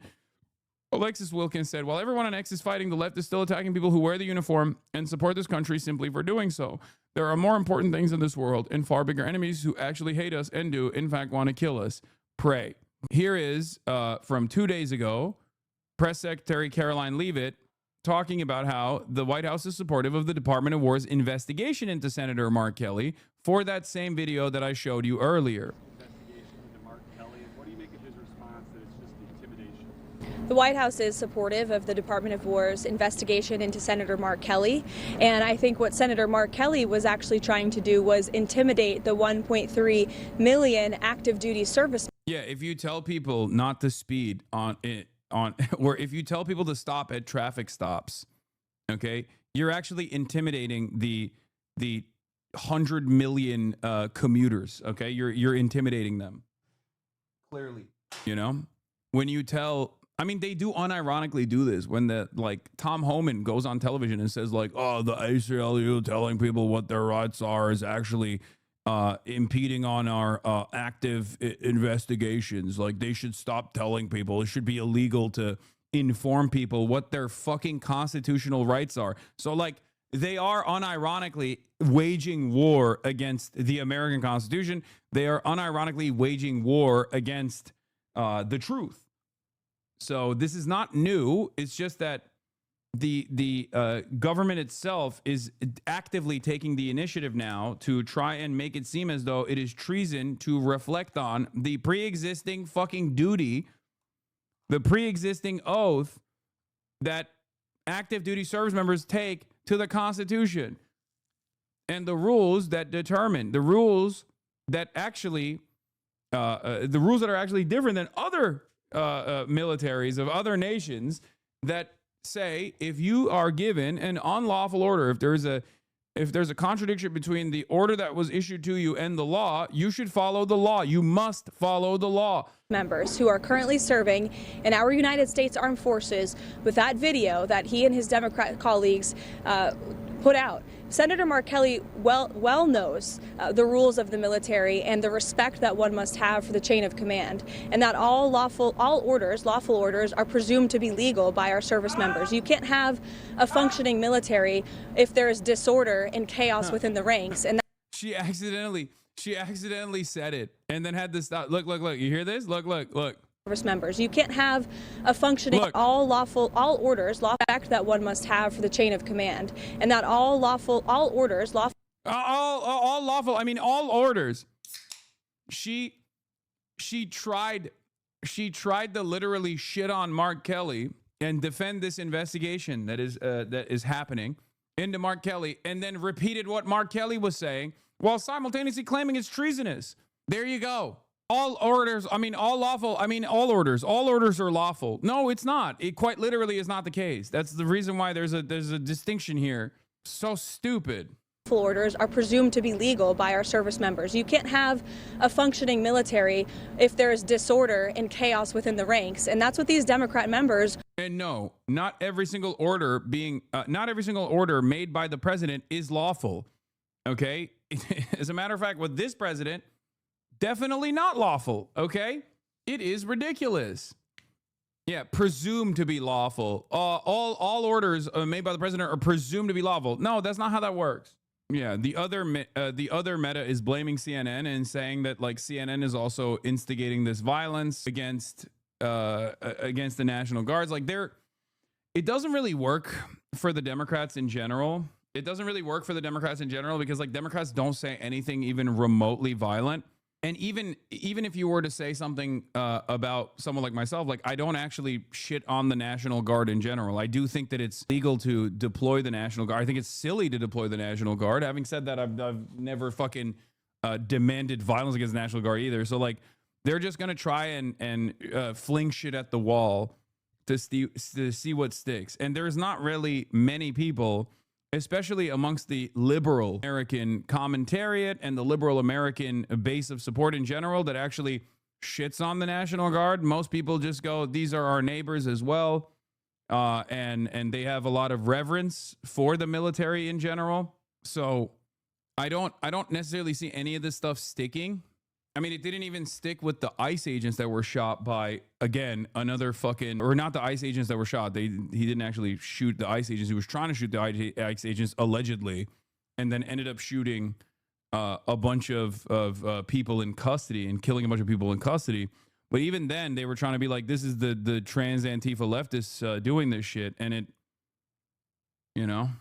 No one has to carry out Reverence? You mean fear and dread? No, liberals, the average liberal has tremendous respect for not only just the National Guard, but just the military in general. What are you talking about?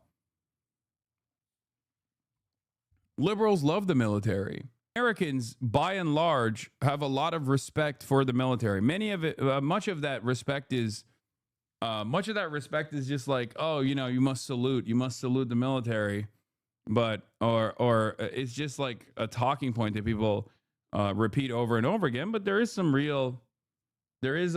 definitely a real level of respect for active duty service members.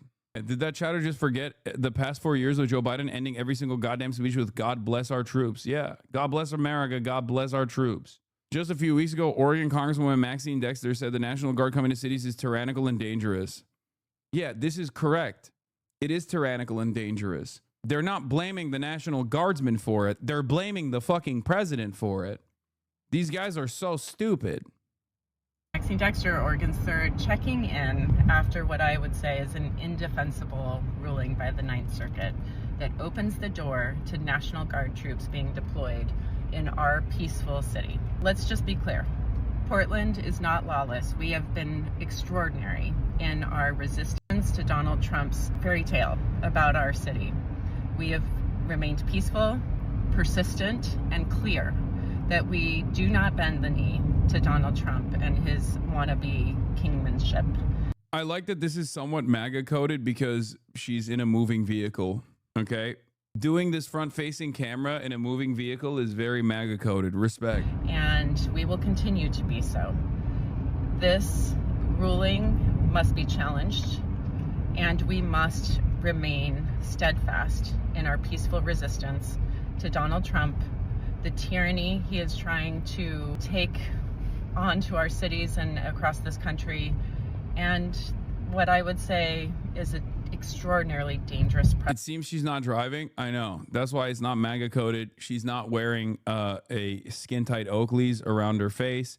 I'm taking points off for not wearing skin tight Oakleys, not actually driving, and the Alex Jones method, which is the best version of this, where Alex Jones not only is driving, but also holding his phone with one hand and then swapping hands and grabbing the wheel sometimes, not all the time.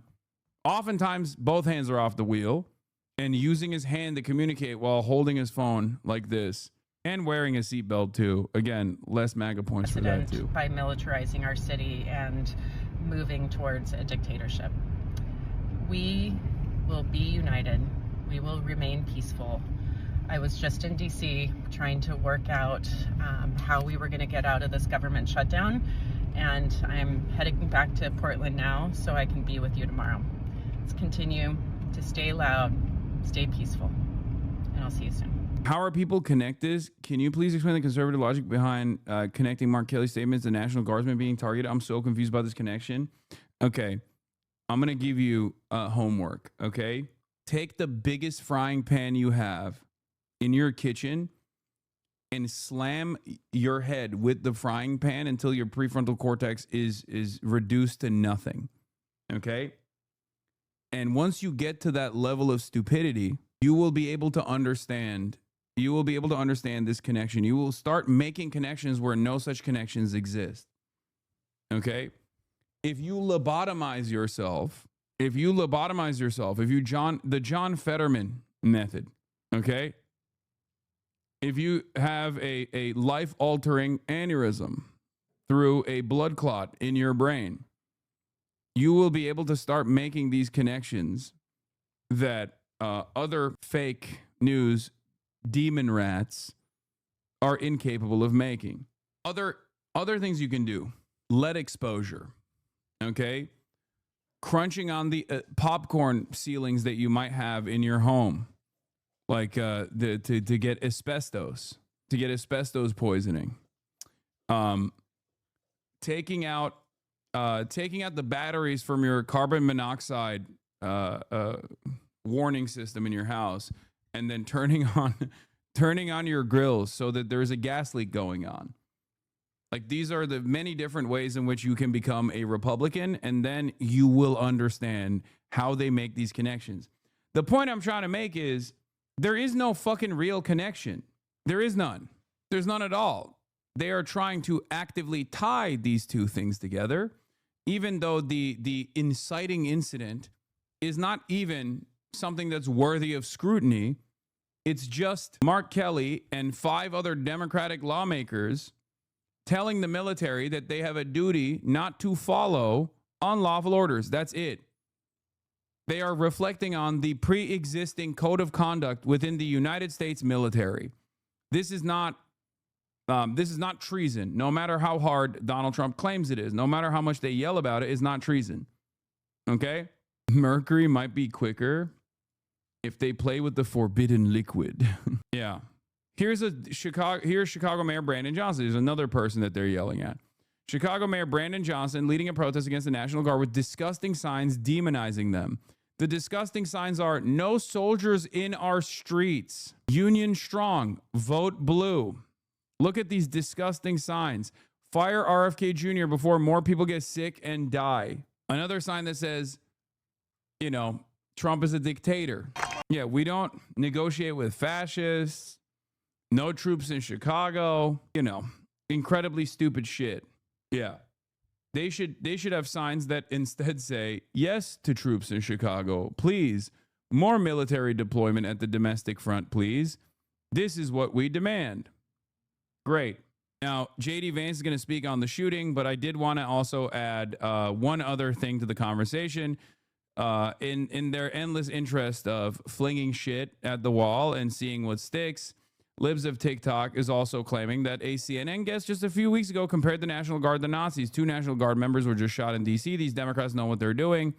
This is what led to it. Also, the person that she's calling a former Democrat or a Democrat is actually a Major General Randy Manner, the former acting vice chief of the National Guard Bureau. Just a Democrat. Actually, what the president is doing through the Secretary of Defense is creating units, official military units, to, quite frankly, watch the American people. And that's the thing that is absolutely abhorrent. It reminds me so much of what happened in Germany in the 1930s. Actually, what the president is. Wow. Guys, once again, Phoenix emoji. Thank you for the 50 gifted subs. Now, I do need you to understand something here, okay? All of this comes down to one singular need. Wait, what? Morsi is walking his previous statement? Breaking. Morsi has now walked it back, saying we are now receiving conflicting reports about the condition of our 2 Guard members. What the fuck did I tell you? What the fuck did I tell you? Okay. What did I tell you? I mean, it could still be very well true for the record. His previous statement could very well still be true. I wasn't here. What did he say? When the initial report came out from Governor Patrick Morrisey that both of the National Guardsmen had been killed, like both of the National Guardsmen that were shot were shot and sent to the hospitals, and that they had been killed, I said, let's just wait, because even the governor might get it wrong. It's just, accidents happen in moments like this, and people are in a rush to be first to first to inform the public. I'm not as mad at the governor for doing this, because this is more so like an unfortunate mistake rather than someone who is like deliberately trying to spark up drama and chaos. How do you fuck that up as a goddamn heart monitor? Because he's not there. Joey, a big development and one that I would pray to say may be happy. The governor of West Virginia has just provided an update saying we are now getting conflicting reports about the conditions and that we will provide additional updates once we receive more complete information. This is Patrick Morrisey, Republican governor of West Virginia, who had made the news on social media just a few minutes ago that those service members had died. His latest statement indicates that he's getting conflicting information. Joey, it's an emergency. There's chaos. There's absolutely a lot of back and forth happening between the governor's mansion. AP said they're dead following the reporting of the governor, though. See?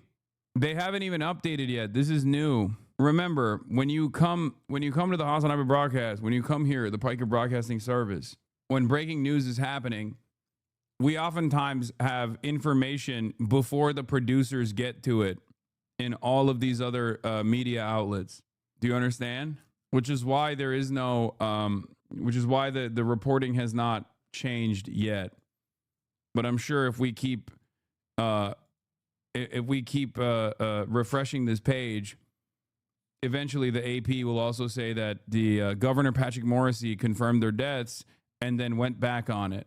I was rewatching your Lena Khan interview the other day, and you had her thoughts on a recent ruling in the FTC's favor before anyone else. Yeah. This is also why you don't like covering breaking news. Yes, there's a reason why I don't like covering breaking news. This is it, because there's already a structural issue with instantly. There is already a problem with there's already a problem with reporting in real time on stuff like this because there's a lot of chaos. That's why I more so focus on the immediate narratives that come from MAGA in moments like this, while weighing the accuracy and the veracity of the information that's coming from reliable sources, the governor being a reliable source, even though I was still skeptical of the governor's initial statement because it's too, everyone has the capacity to get something wrong. Okay. Yes, the governor in this circumstance, as someone who has direct knowledge of the National Guard and troop positions and what they're up to, would probably have verified information. So it's understandable to assume the governor is working with reliable information, okay, credible information. And the Associated Press, because it's such credible information that the Associated Press also went along with it and said that the 2 West Virginia National Guard members were killed. Because if you look at their reporting, it says Governor Patrick Morrisey confirmed their deaths in a social media post. Notice how they didn't independently verify it because they assume that the governor of West Virginia is not going to fucking speculate. Except in 2025, you definitely do need to go and find additional sources. That's just the truth. Especially because the West Virginia governor is now walking that back. We are now receiving conflicting reports about the condition of our 2 Guards members. But we don't know. They might have still passed away. I'm just saying that the only source of credible information on this has come from the governor. No one has independently verified this. As far as I've seen so far, none of the outlets have independently verified this, and they're reporting on it off of what the governor has said. Okay? But to be fair, the governor's initial statement might be correct. Remember, the governor's initial statement might be correct. They might have actually passed away. Okay? How do you independently verify? You send a reporter to the hospital. That's how you independently verify. You get a reporter to call up the hospital. Or you send a reporter physically to the hospital. That is how you would independently verify it. You would have to go and confirm with a first-hand account. Confirm now, I think? No, this is the old post. That's private info, though? What do you mean that's private information? What are you talking about? This is information that's important for the public to know. This is the most consequential national news story right now. The fuck? If these are his troops, as well as what's happening here in the nation's capital. But some slimmer of good news that perhaps at least one or both of these service members may be okay. The governor went on to say our prayers are with these brave service members, their families, and the entire Guard community. I would imagine we'd get a much more definitive stance of where things are when we have the official update from D.C. police, as well as top federal law enforcement. HIPAA, the hospital will not inform you on the patient's status unless you're a relative. I know. I'm saying that I'm saying that you go and you try to verify through someone who is a doctor or through someone who was there. You can get additional confirmation, okay? You can go to the National Guard. You can go to immediate family members. You ask a relative. The relatives will know. The relatives will be informed. Chatters can't conceptualize that while family members have the right to deny sharing information, they can also choose to disclose it to a reporter if asked. Exactly. There are a bunch of people. There are a bunch of people that are. No, you can't verify from the doctor that's illegal. It would have to be a non-medical professional. So wrong. Okay. Not the doctor, not the healthcare professionals. You can.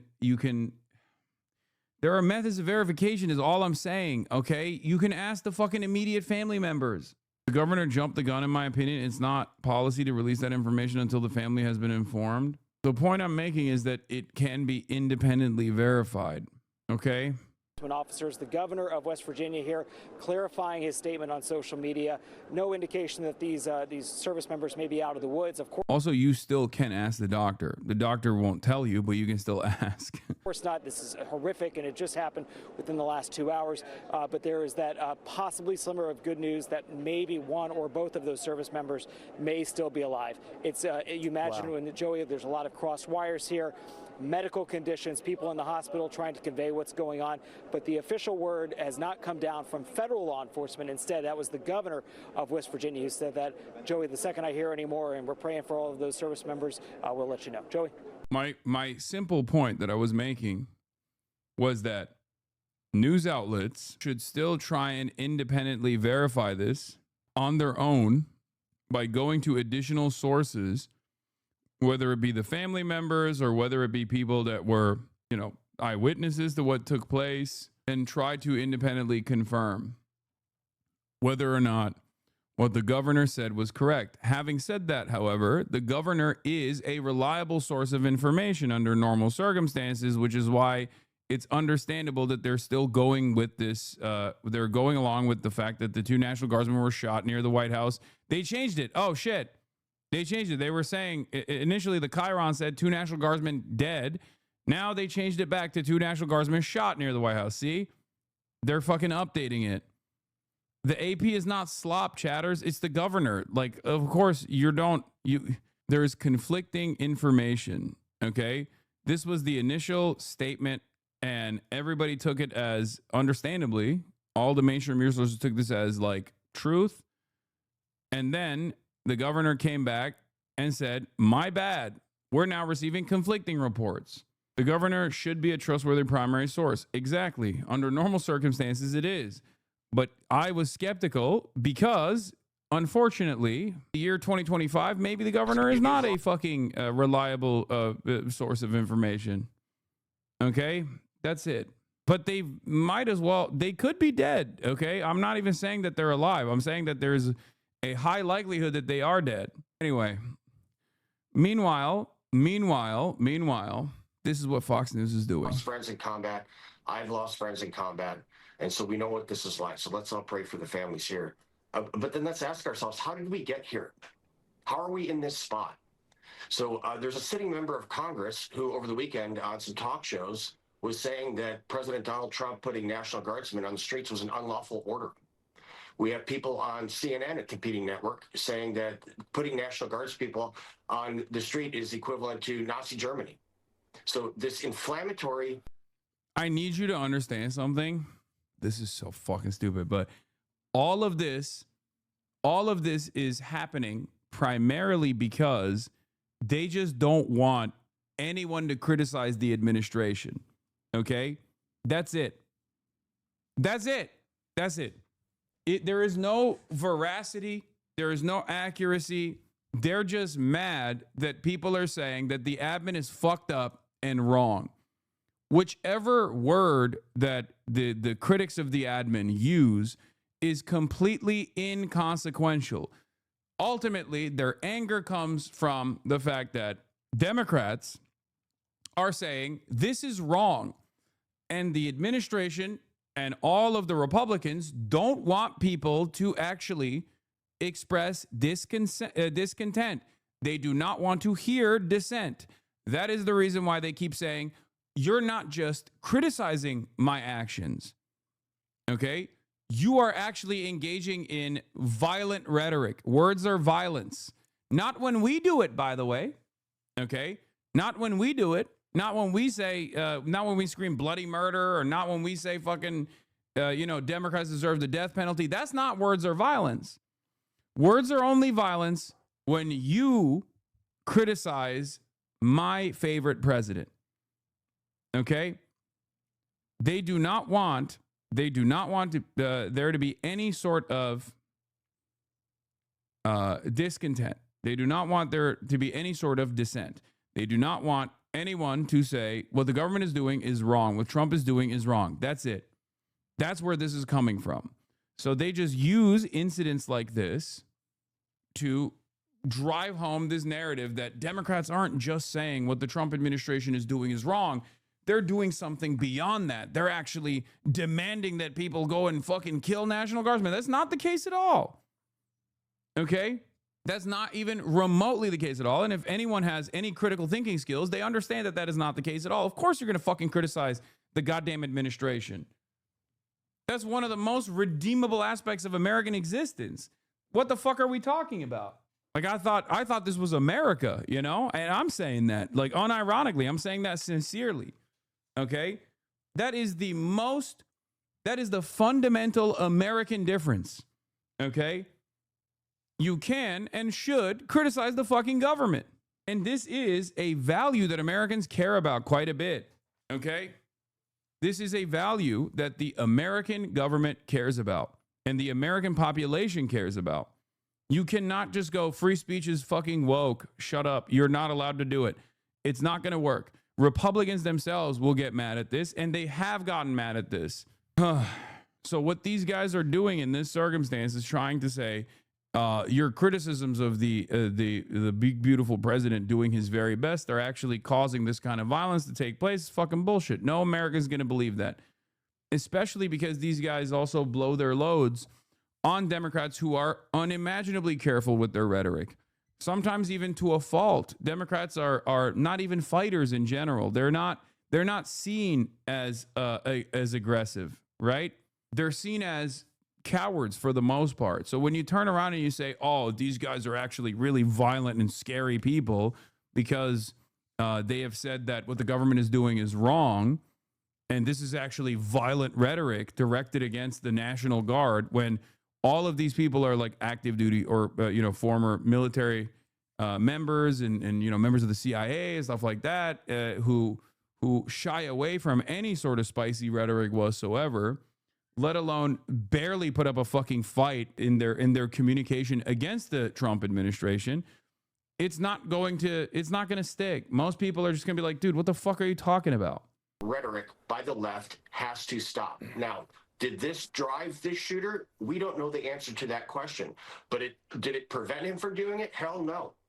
So my Democrat colleagues need to understand that their words have real consequences. Again, words are violence, words are violence, words are violence.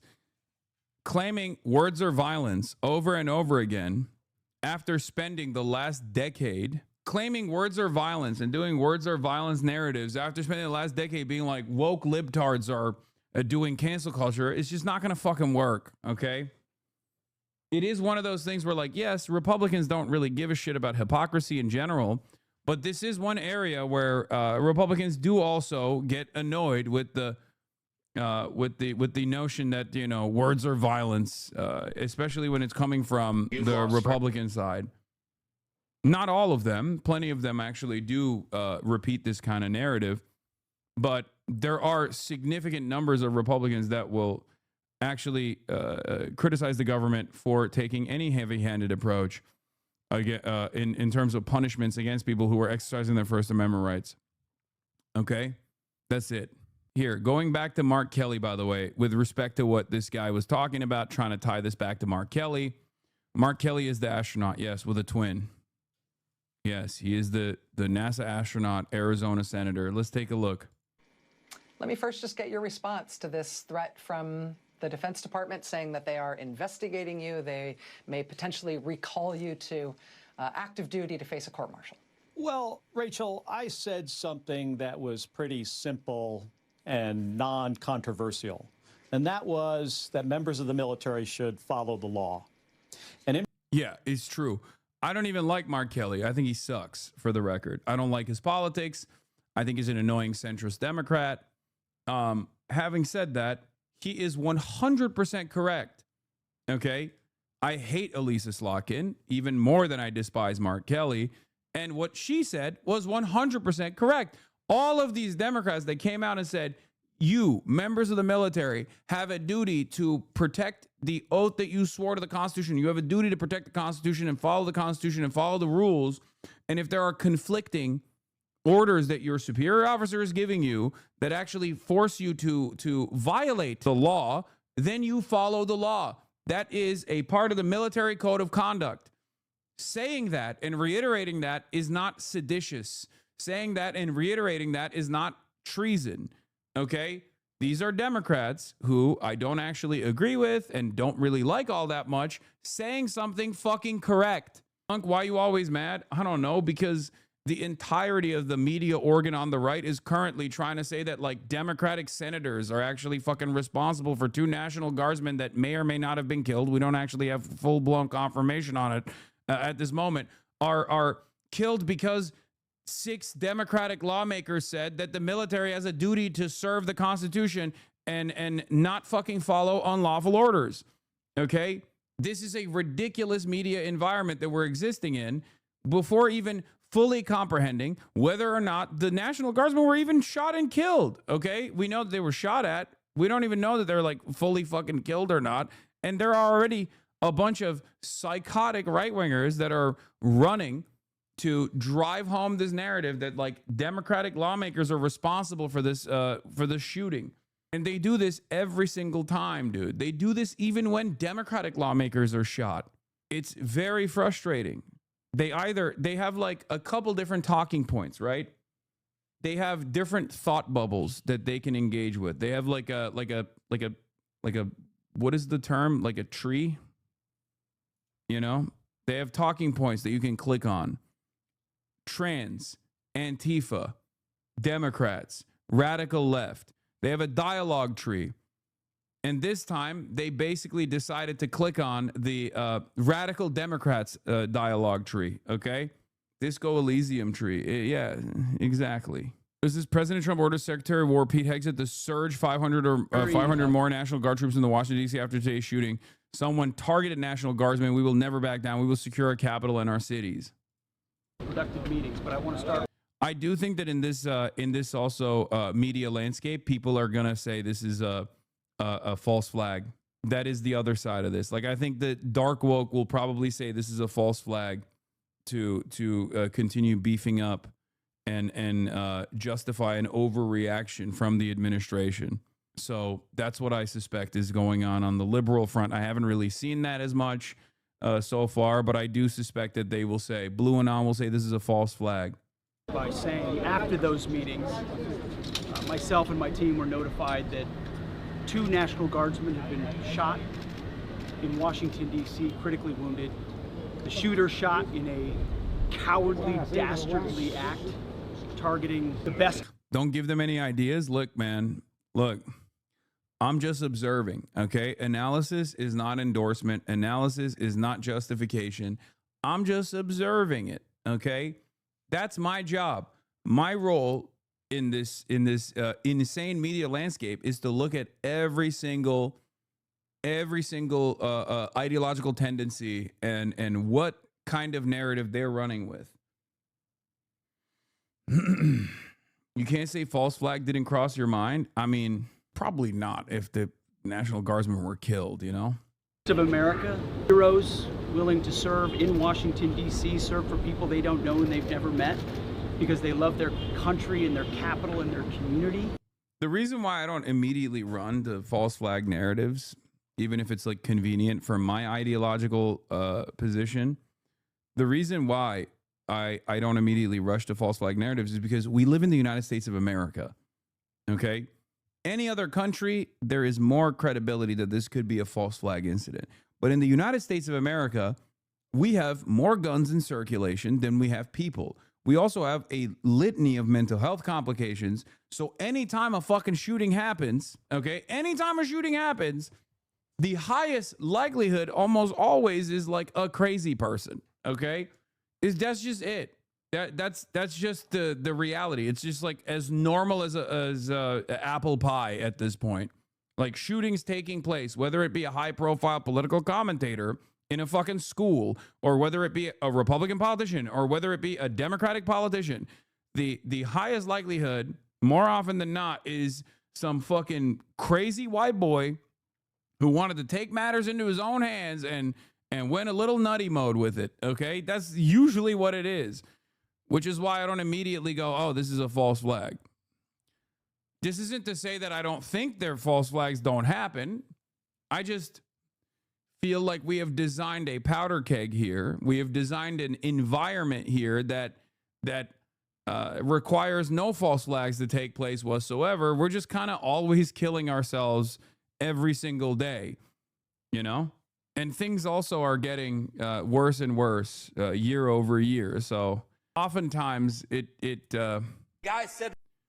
oftentimes it strikes me as you know, yet another day in the United States of America. The U.S. empire's history is full of false flags. I feel like it's weird to always write off the possibility. No. I'm not always writing off the possibility. I'm just saying that I need more evidence and I need more motives, and I need more information on the suspect itself before saying that. And in the absence of such evidence, I am going to assume that it's yet another day in the United States of America. Do you understand? Anyway, Vance says, we just don't want people who mindlessly follow orders. We want people who think. Something really interesting. And a guy said to me something really interesting. He said that 250 years ago, when the army started, there was a Prussian military leader who came over and helped train the very first United States Army. Of course, back then, we didn't have very many military experts in our country. We were still in our infancy.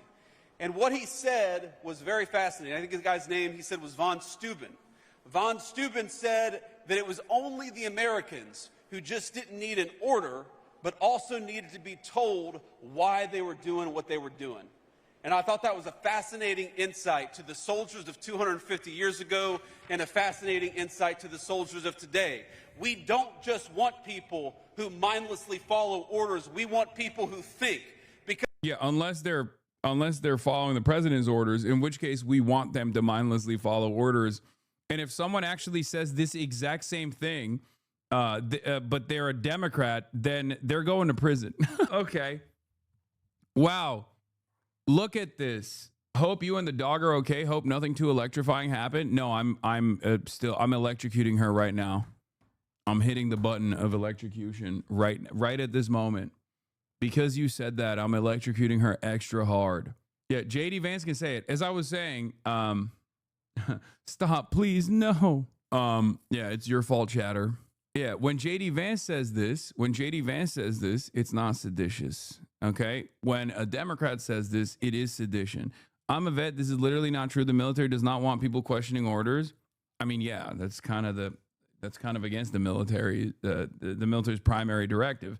Having said that, however, the American military does 10,000 volts to Kaya. Good job, chatter. Yeah, he did that.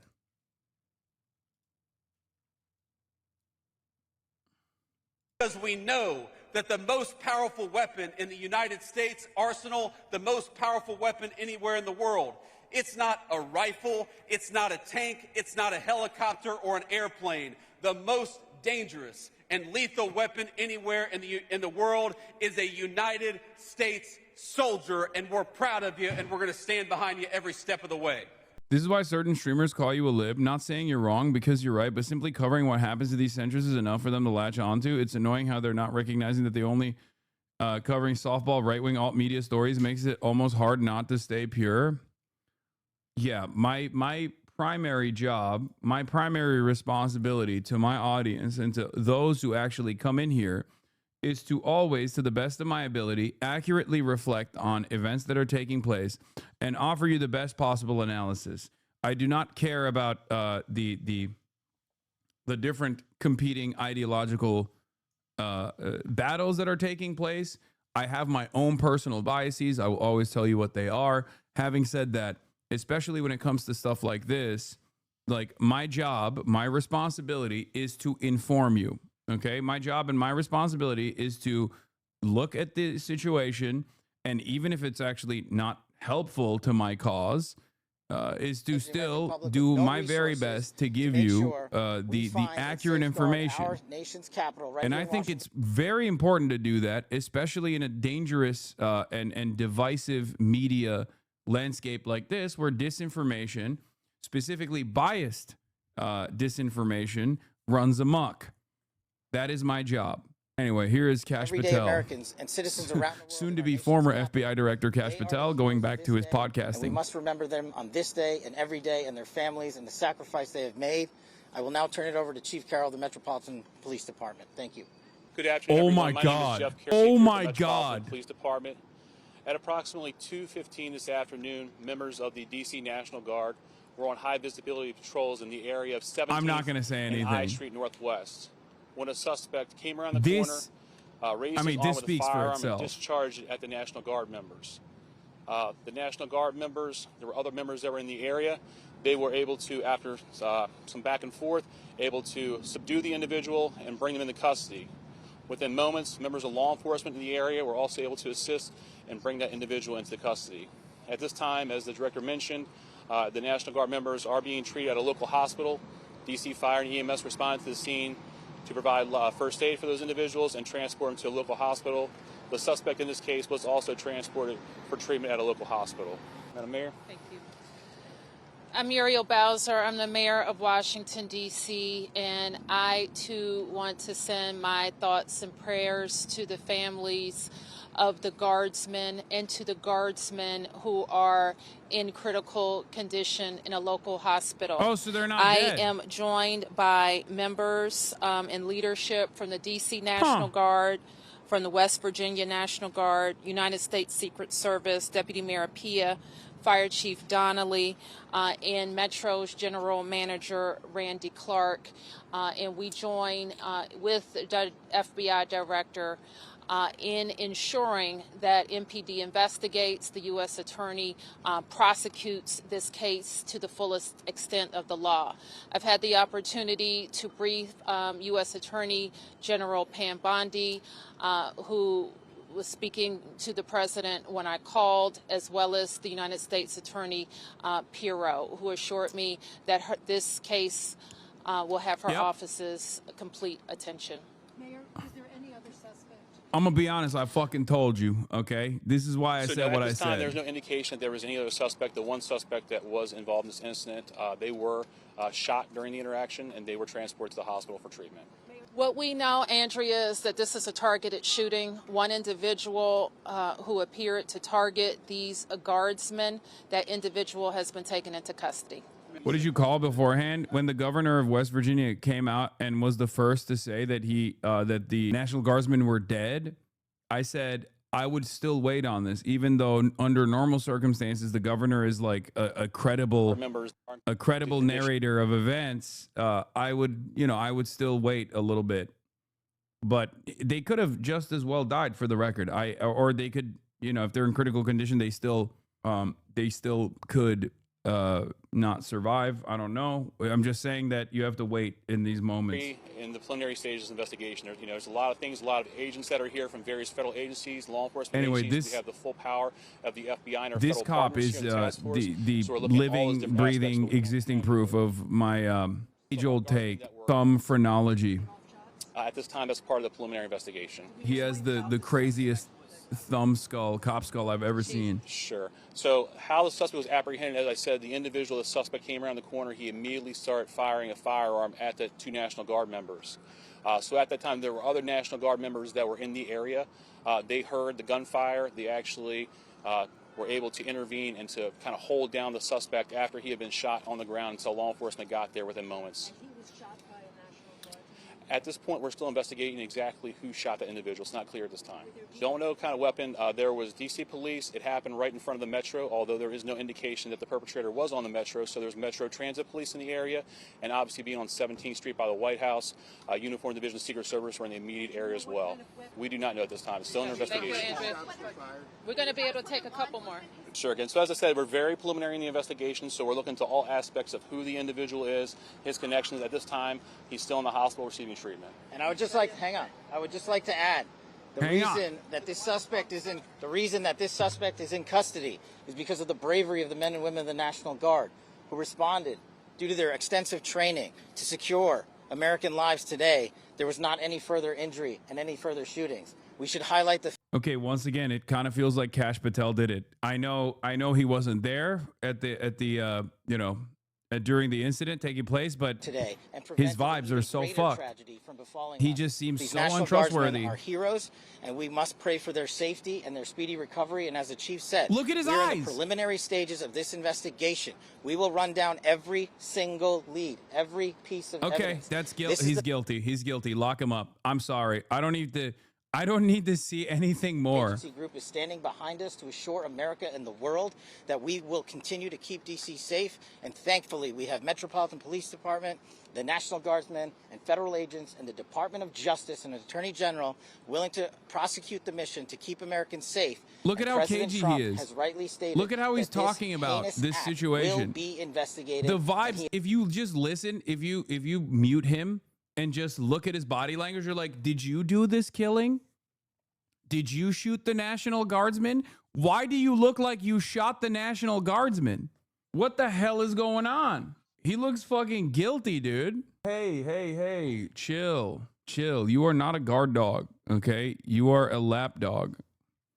Whenever Kash Patel does a press conference, he looks like he took a few lines of coke just before it. The police confirmed that it was a lone gunman and both National Guardsmen are in critical condition. Yeah, I feel like he did it, bro.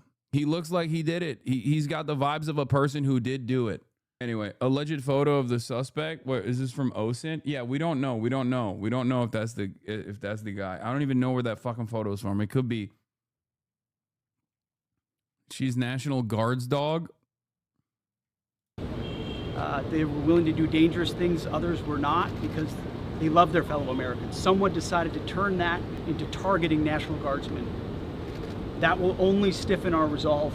We will never back down. We will secure our capital. We will secure our cities. In fact, this happened just steps away from the White House. It will not stand.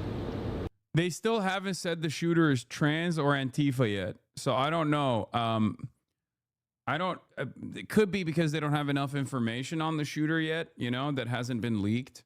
But once there's depending on what the background is, depending on the background of the shooter, they'll figure it out. Give it some time. You know what I mean? If it's if he's got a little bit of melanin, if he looks Arab, then it's Hamas.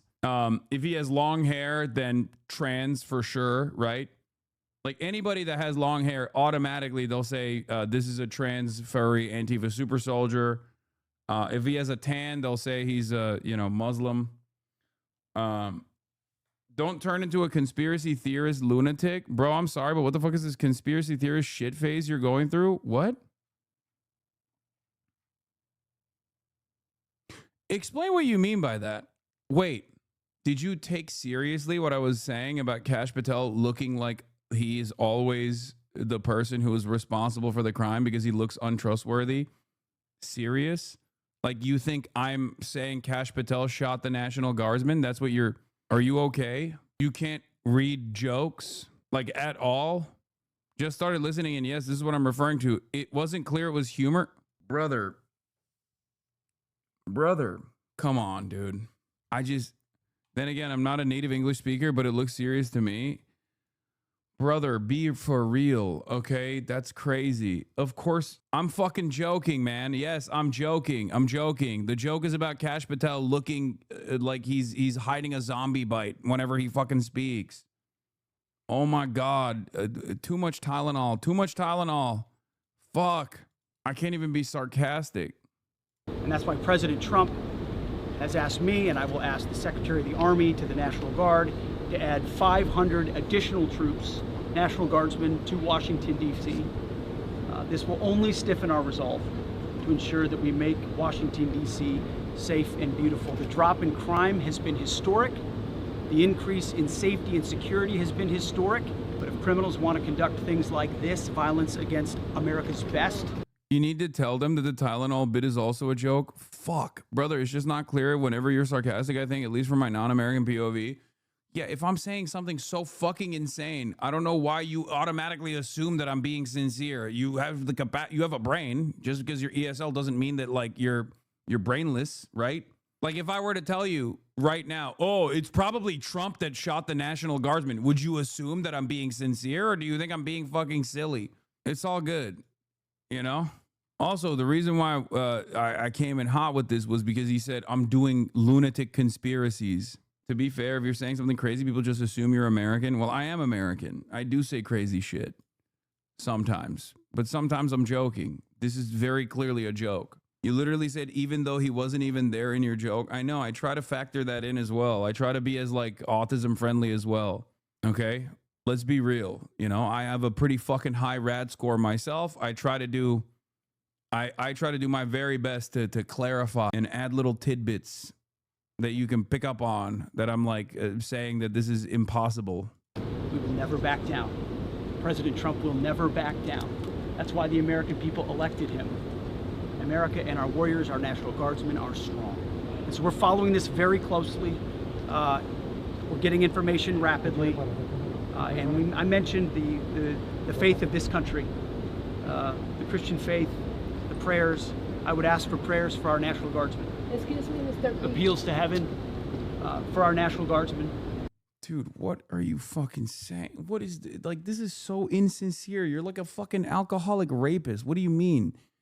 What is this like Christian bit that these guys try to do? Like, it's so fucking fake. It's so, who believes this shit? You have to be a real dumbass to be like, wow, you know, that boy right there, that's a good Christian, okay?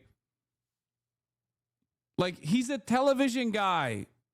He's a fucking television guy and an alcoholic rapist. Like, what are we talking about? What is this fucking, oh man, we need to do an appeal to heaven bullshit. Pentecostals from Indiana, it comes pre-installed with white nationalism. I just cannot I don't know. I am too fucking pessimistic, too skeptical about like every person that works in politics in any capacity to assume that they are legitimately following the Christian faith. Okay. It's especially ridiculous for someone like Pete Hegseth, who's like a TV guy. If you're a politician or if you're working in the government, I automatically assume you're an atheist. You're just faking being religious. Okay. 100%. There is no world where I believe anyone in a position of power actually believes in any higher power but themselves. Okay. And not only that, but especially these guys. They're so fucking fake about this shit. For their families, on bended knee as a more than an alcoholic rapist, his wife was married to my cousin when he got her pregnant. Yeah. He's had like, he is Mr. Steal Your Girl. He would just like, he famously went through 3 different marriages, constantly cheating on his wife. First wife, he cheats on with another woman that he ends up leaving his first wife for after impregnating, does it again, and then again, I think. It's just like he's Mr. Pump and Dump. War Department as a nation. Excuse me. We will never back down. Excuse me. Think about them right now. Venezuela. We had a couple of great, productive meetings with the President and Minister of Defense here, where we are dedicated to the counter-cartel effort here. Criminality knows no boundaries, whether it's the United States of America and Washington, D.C., or it's the Caribbean and the Western Hemisphere. We are going to go after narco-terrorists. It will not stand. Our borders will be secure, whether it's the Dominican Republic or the United States of America, and we look forward to working with our partners to make it happen. You know, President Trump believes in clear principle: peace through strength. You get peace by being strong. And if you're a narco-terrorist who wants to bring drugs to the United States of America, we will find you, we will fix you, and we will finish you, because we have all the rights in the world. We've got lots of attorneys and lots of intel analysts, and we know exactly who we're targeting and why. If you're involved in that conduct, we will kill you. It's that deadly serious because of the poison that has made its way into the American public for far too long. President Trump is serious about it. We're serious about it. And we're proud to be working with the Dominican Republic and other countries very serious about ensuring that cartels don't set the agenda. We do. Thank you very much. It's been great. Johnson & Johnson family better watch out. Yeah. All right. To D.C. And so there would be a fairly significant likelihood that these guardsmen would have been deployed from the Eastern Panhandle. This is going to be another Russia will not invade Ukraine moment when it comes out Cash actually did do it. Okay. I'll take it. Okay. I'll take it. What am I supposed to do at that point? You know, that chatter's going to come back with the utmost vindication, even though he said it was conspiracy lunacy. I haven't heard of this until now. Are they blaming the radical left perchance? Depending on whose perspective we're operating off of, they're not immediately insta-locking blame to the radical left. They're just blaming the 6 radical Democrats who are not even radical, nor are they a part of the left. They're blaming the 6 Democratic lawmakers that came out last week and did a video saying like military active duty service members have a duty to protect the Constitution and follow laws, and they have an obligation not to follow unlawful orders. So they're state potentially they're even going other with injuries. that. I do not have any further information that I can share with you, but what I can tell you is that there's an army of people here in West Virginia that are praying for their recovery, and we're hoping for a Thanksgiving miracle. And have you been able to be in contact with their families at all? I have not been able to be in contact with their families. I spend a lot of time with Guards members here in Charleston, and I've been in contact with a myriad of my Guard friends, and I've reached out to the TAG here in West Virginia, and I can assure you the resolve is steely. Defense Secretary Pete Hegseth just a short time ago said that the president is requesting an additional 500 National Guard troops be deployed to Washington, D.C. Do you believe that's the right response in this moment? Yeah, it's not my job to judge the response from the president. He is the commander in chief. If he believes that is the best way to keep our nation's capital and our service members that are serving there safe, then we will defend his actions. If an additional 500 were deployed, do you know what the chances would be in terms of how many could potentially be from West Virginia? I don't know how many would be from West Virginia, but I do know that there are Guards, men and women here in West Virginia that would jump at the chance to try to secure a city where 2 of their own have been brazenly ambushed and attacked in broad daylight, merely blocks from the White House, in a city where every American is supposed to be able to feel safe, to come to, and to do the business of the government. And that is a crucial, incredibly crucial mission. And the folks here in West Virginia, when asked to serve, will serve, and they'll serve in the way that their commander-in-chief asked them to. As we just learned in the press conference, the mayor said that she had briefed Attorney General Pam Bondi. She said that when she spoke with the Attorney General, she was actually on the phone with the president. And also this would be given their complete attention. We, of course, heard very strong words from the director of the FBI there. How can, if at all, how could your state help? Kash Patel, of course, noting this is, all hands on deck, that all agencies are working together. Where are you going? Yeah, I think we will respond in whatever way it is that we are asked. But I think crucially and most importantly right now, what needs to happen is that every West Virginian, all 1.8 million of us, and every single American needs to be praying for these 2 families. And we need to really be taking a long look at where we are in a country where somebody would ambush 2 service members in our nation's capital in broad daylight in what appears to be a targeted attack. And these 2 service members' lives will not be forgotten. Hopefully they will get to be with us for a long time longer. But this attack is something that will be remembered for a very long time. It is an important message, certainly on this eve of Thanksgiving as well. Attorney General J.B. McCuskey, thank you for your time, sir. We appreciate it. Thank you so much for your thoughts and prayers, and to everybody out there, thank you. Is this Gen Z's 9/11? Dude, the way that Gen Z operates is like there is no there will never be an incident I don't think that Gen Z will ever consider seriously. I mean, look at what happened with Charlie Kirk. This is in and of itself definitely isn't anyway, But I mean, look at what they're doing with fucking Charlie Kirk right now. Look at what they're doing with Charlie Kirk. They're Kirkifying everything, and that took like a month.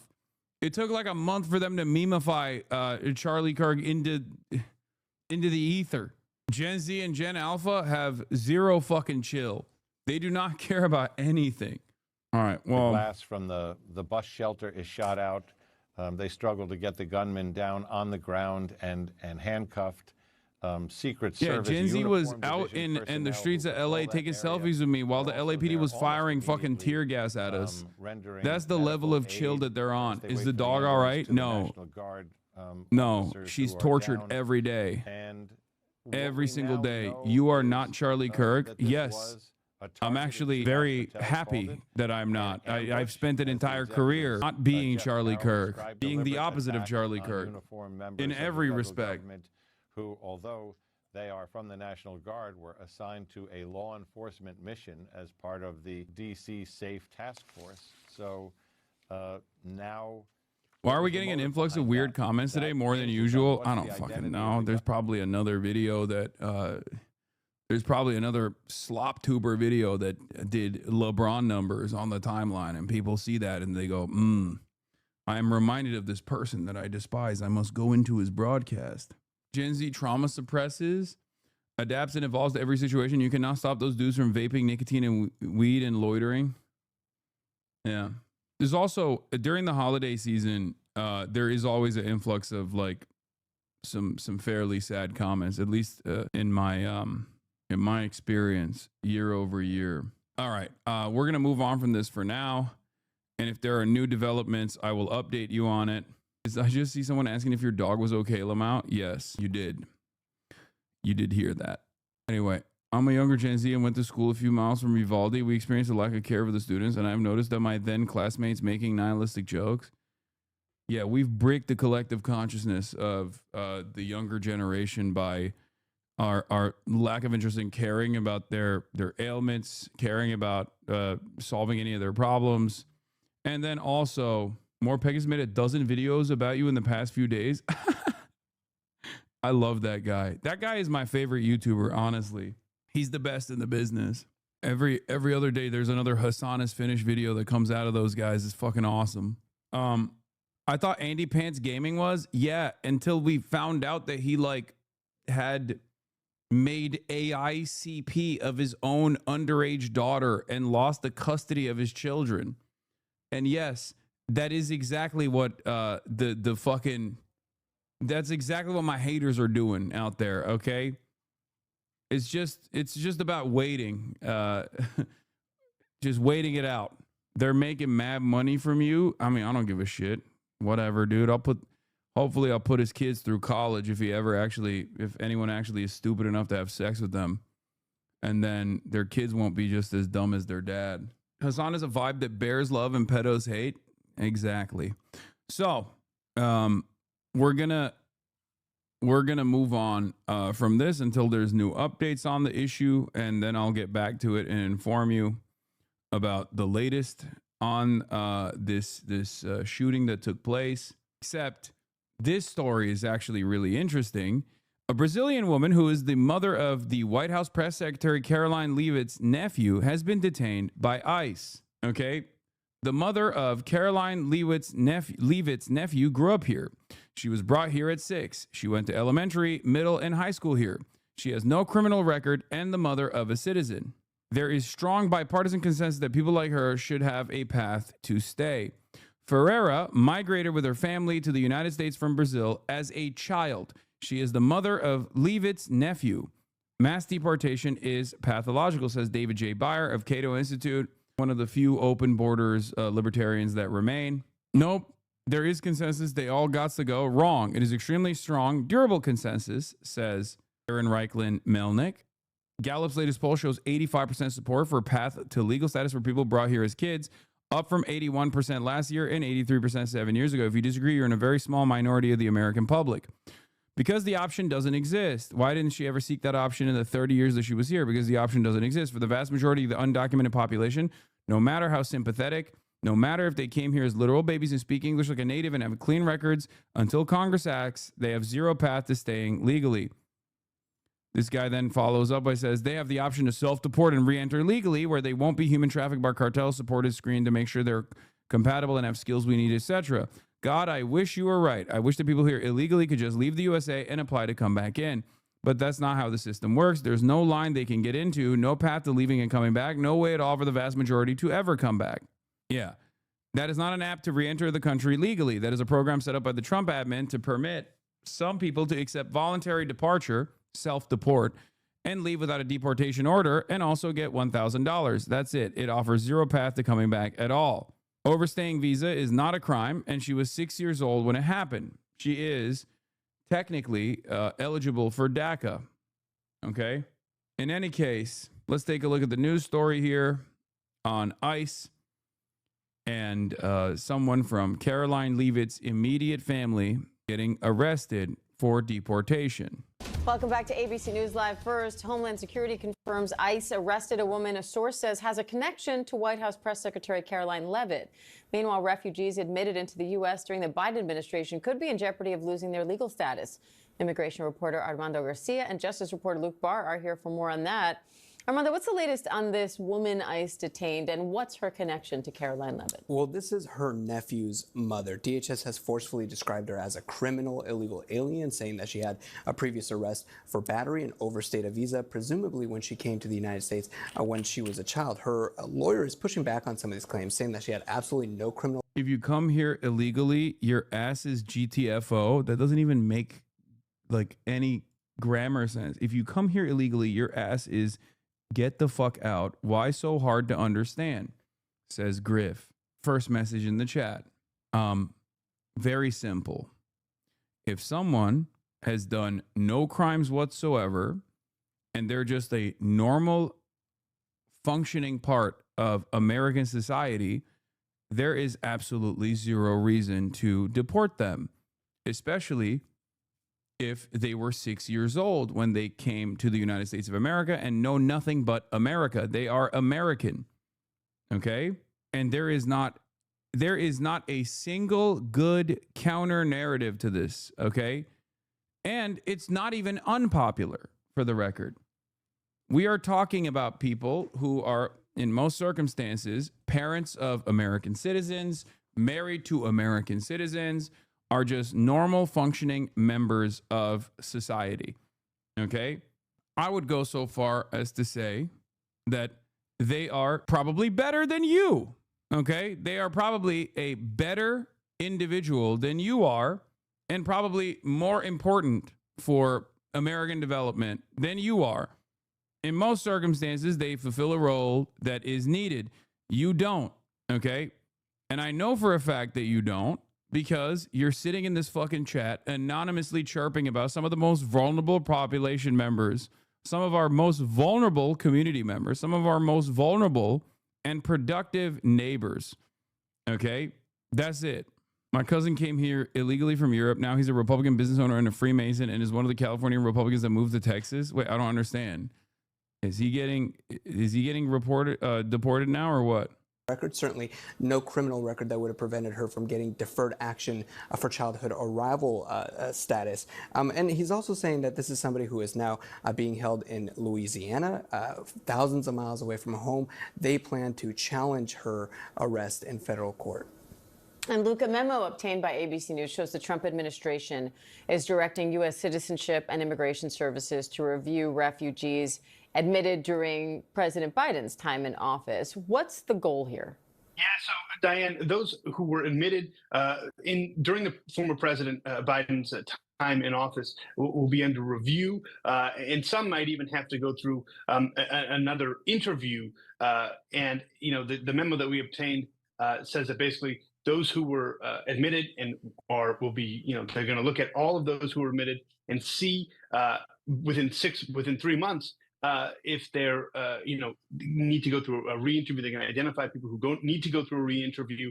And let me just read you a quote, Diane, from this memo. It says, quote, throughout this evaluation phase, in order to make improvements, USCIS has identified that from January 20, 2021 to February 20, 2025, the U.S. Refugee Assistance Program and USCIS prioritized expediency, quantity, and admissions over quality interviews and detailed screening and vetting. Now, advocates are already saying this is unprecedented. and others predict that there might be challenges to this memo, Diane. And Armando, a judge is now moving forward with a contempt inquiry after the administration sent 2 plane loads of Venezuelan immigrants to El Salvador despite orders to turn the planes around.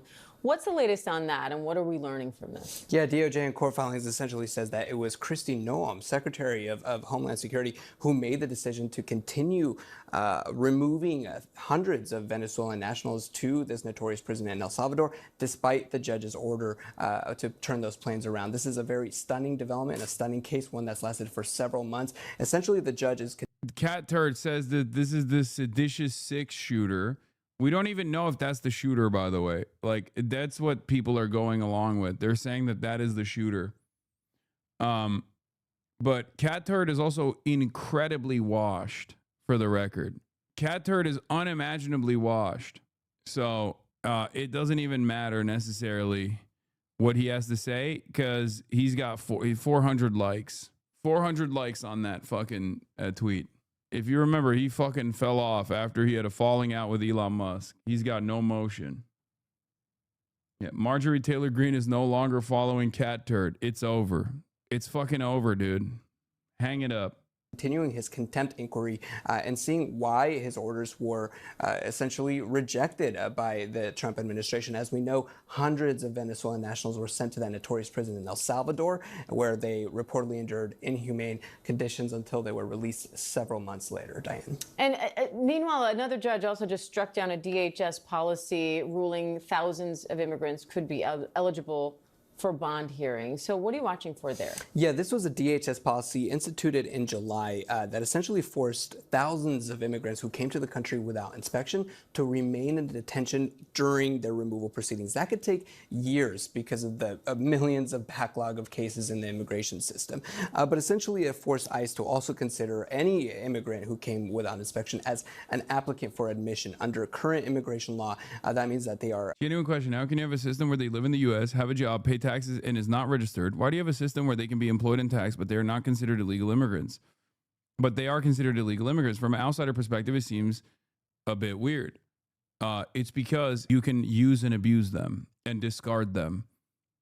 So it's beneficial to business owners to maintain this structure where it's basically like a handshake and a nod agreement. Their existence on U.S. soil and their participation in the labor market also depresses wages for everybody across the board. Their participation as undocumented workers, for the record. Because if they were participating in the labor force as documented workers, then it wouldn't depress wages in general. They'd be a part of the normal fucking labor force. So that's it. It's one of these structures that we've designed with full knowledge.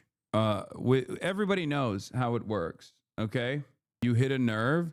There's only one side of the political aisle who has consistently called for violence against law enforcement, has been attacking and shooting ICE agents, and has also widely celebrated the assassination of Charlie Kirk. And it isn't the right wing, you pompous asshole, says Savannah Hernandez, Sav with one N, protest coverage, political commentary, proud American, contributor with TPUSA.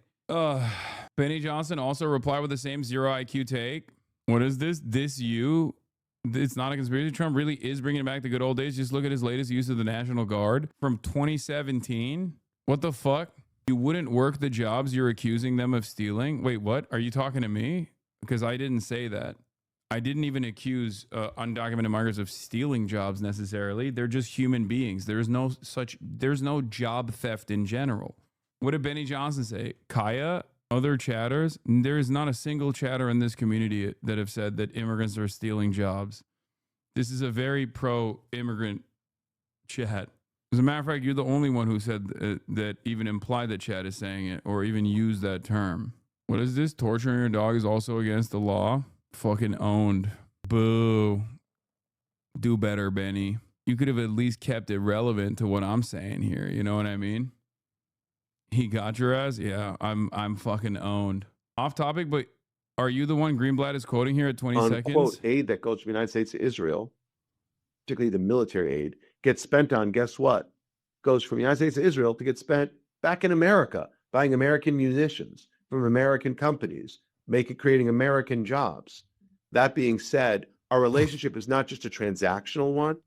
Somebody who said that Israel was like an aircraft carrier that can't be sunk, like extension of our military interests. Again, there could be a transactional reason. Wow, he's stealing my fucking takes. I mean, I'm not the only person who said this. This motherfucker has the audacity to steal my fucking analysis while simultaneously constantly saying I'm a fucking danger, bitch. Anyway, that's not just my take though. It's very common.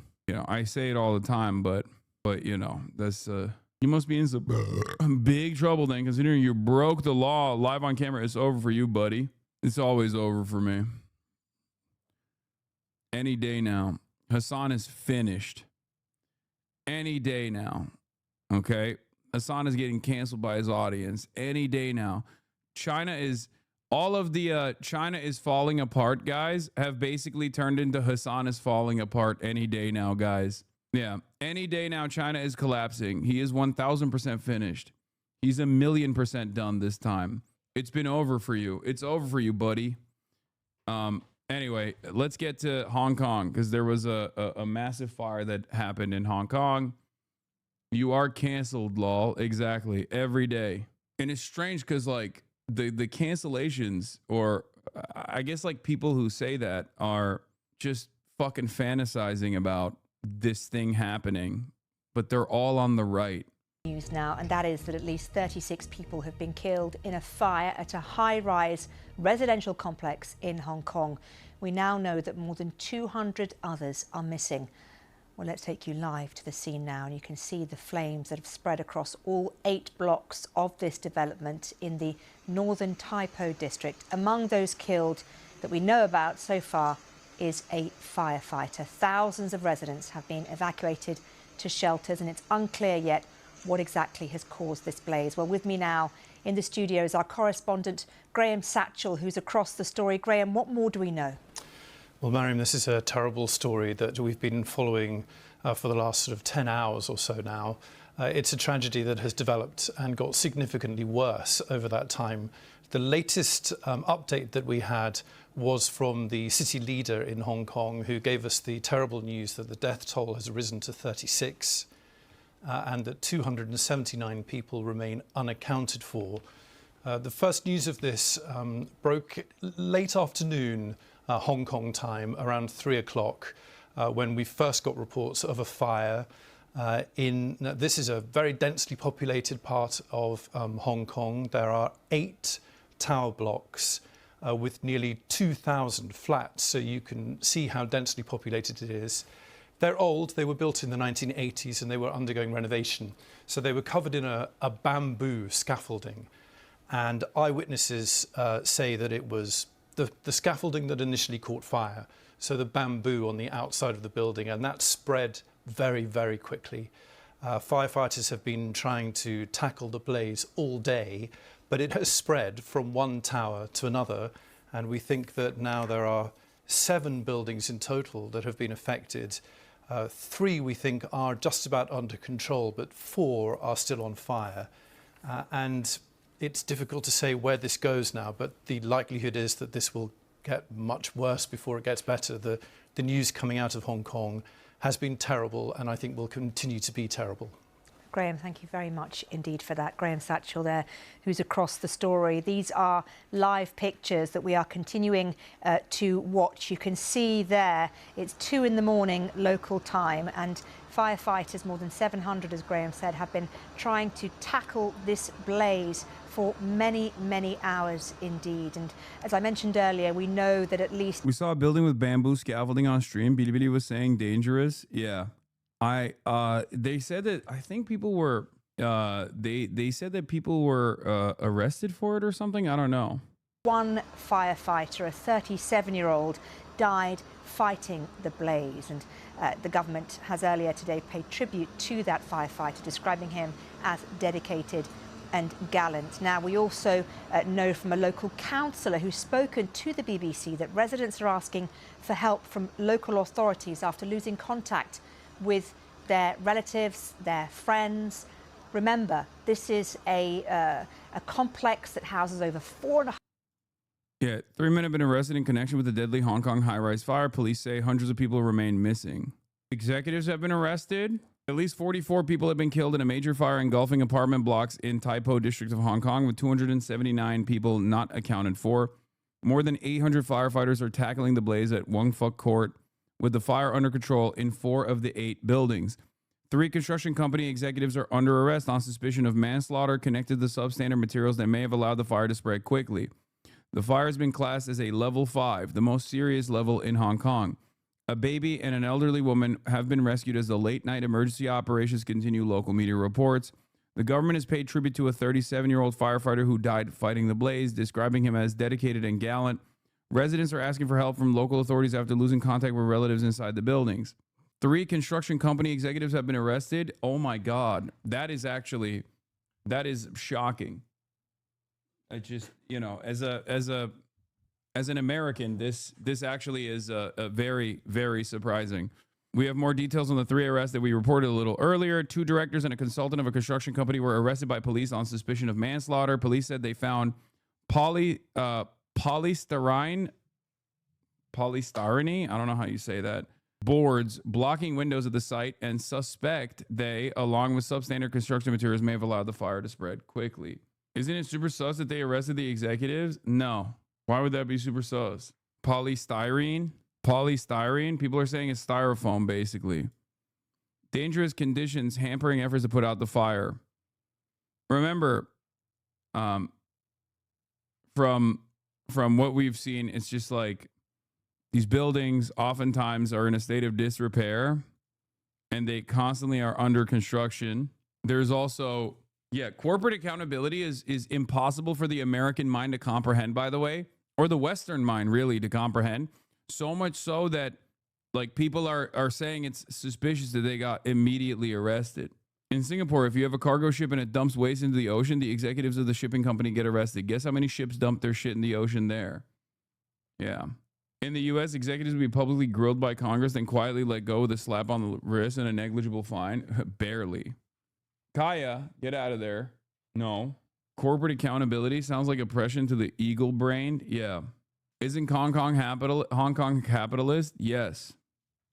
I mean, yes and no. Also, you can still have a competent government even in a capitalist country, for the record.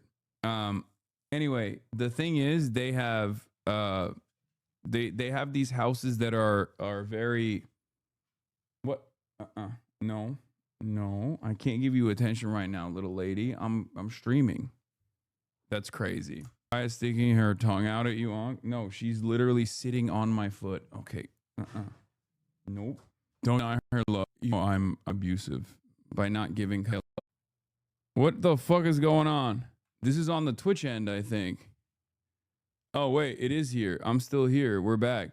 Okay, that was very strange because I didn't actually have any drop off on my bit rate. I didn't have any drop off on IRL. That was a Twitch related thing. That was on the Twitch end for sure. I don't know what happened there, but I am going to. Is there a big delay right now? Delay check. Type this number that you see on screen. 4. Okay, the delay is not that big. It's like 3 to 4 seconds.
Okay, we're good. Kaya, get out. No, get out of there. What the fuck? She is gonna. Hello? Hello? Can you hear me? Hello? I don't know what it is. It's not, my bit rate is fine. My bit rate is fine. No, Kaya, do not go over there. I don't know what you're doing over there. She's using the Conqueror's hockey. No, my bitrate is fine. My IRL servers are fine, but for some weird reason, the video randomly freezes. I don't know why. I can see it on my end. I don't know what the fuck's going on. But my internet is fine. Yeah. Chewing the cables because she got addicted to electricity? I think so. Yeah. Yeah. No, OBS is fine. OBS is fine. Bitrate is fine. The server, the IRL Toolkit servers are fine. I don't know what the fuck happened. I think it might be Twitch related. 5,000 people, and we know that over 200 are unaccounted for. They are effectively missing. We don't know what has happened to them. So as Graham mentioned there, this is just going to get worse. And we, of course, will try and bring you as much information as we can. What the fuck is going on, man? Hello, hello, hello, hello, hello. Blackboy Max streams are going down and coinciding with your Fs. Yeah, I think it's a IRL Toolkit related. It's got to be IRL Toolkit related. I'm already talking to them. I'm talking to them already. But I mean, they haven't responded yet. I don't know what the fuck's going on. Internet better in a tier 3 city in China? No, this is an IRL Toolkit related issue, I think, maybe. Because I was able to swap to a different, like, I don't know. I was able to swap to BRB and it swapped to BRB. But for some fucking weird reason, I don't know what the fuck's going on. God damn it, I'm so fucking annoyed. I'm so fucking annoyed. All right, well, we're going to keep pushing. Hopefully the problem will just go away. I'm calling Twitch right now and chewing them out for you. Okay, good luck, chatter. All right. The pictures really do tell. Overnight, in a push to end the war in Ukraine, President Trump ordering his special envoy to Moscow to meet Vladimir Putin. Steve Witkoff will travel to Russia to present the latest draft of a peace plan. They're going to be meeting with President Putin, I believe, next week in Moscow. But this morning, Witkoff facing controversy, accused of coaching a top Kremlin aide on how to appeal to President Trump by employing flattery. A report from Bloomberg, but not verified by ABC News, says it's heard a recording of a phone call between Witkoff and Putin's top foreign policy aide, Yuri Ushakov. It alleges Witkoff also suggested that Russia proposes a 20-point peace plan, saying, I know what it's going to take to get a peace deal done, Donetsk and maybe a land swap somewhere. Weeks later, the president pressing Ukraine to accept a 28-point plan, which heavily favored the Russians.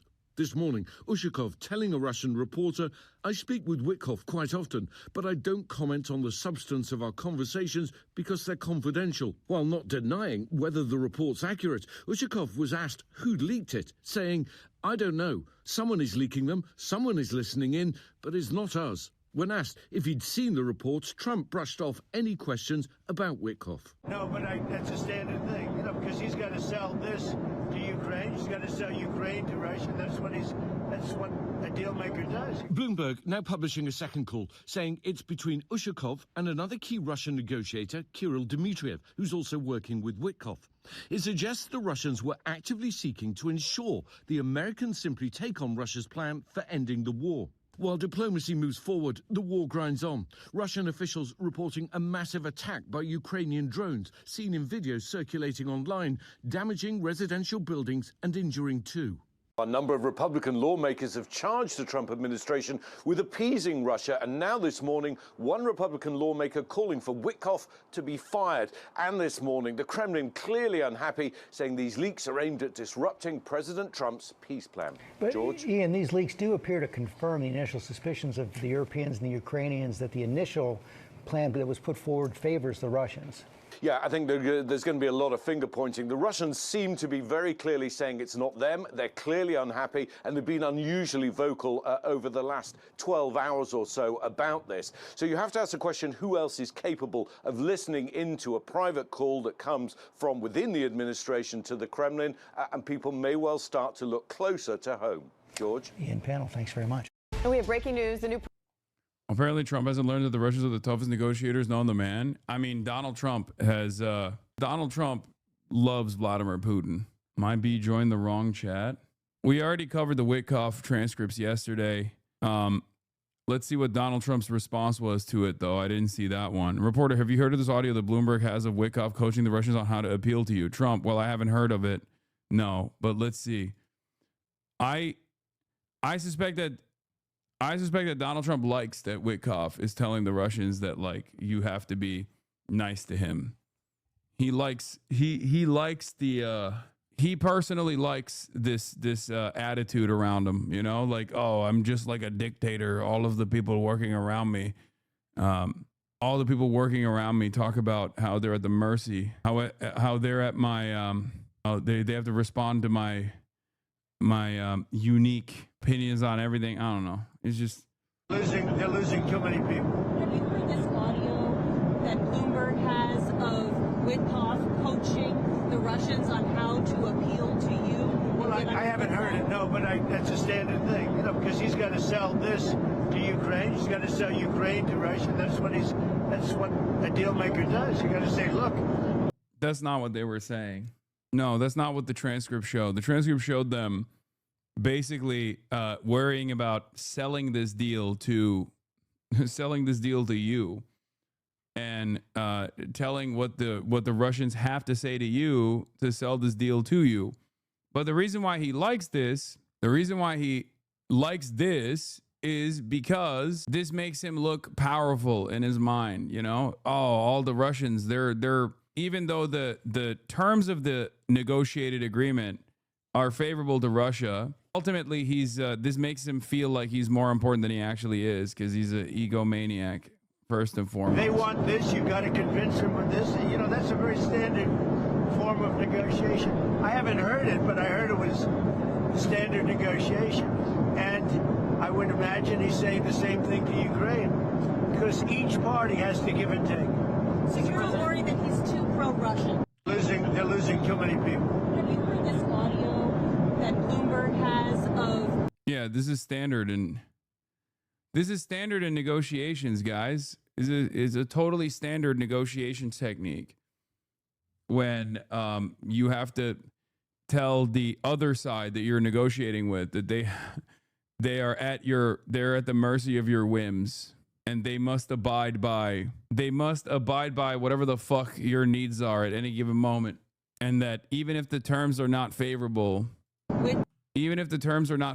to you, ultimately, as long as the opposing side is saying you're the best, then it's good.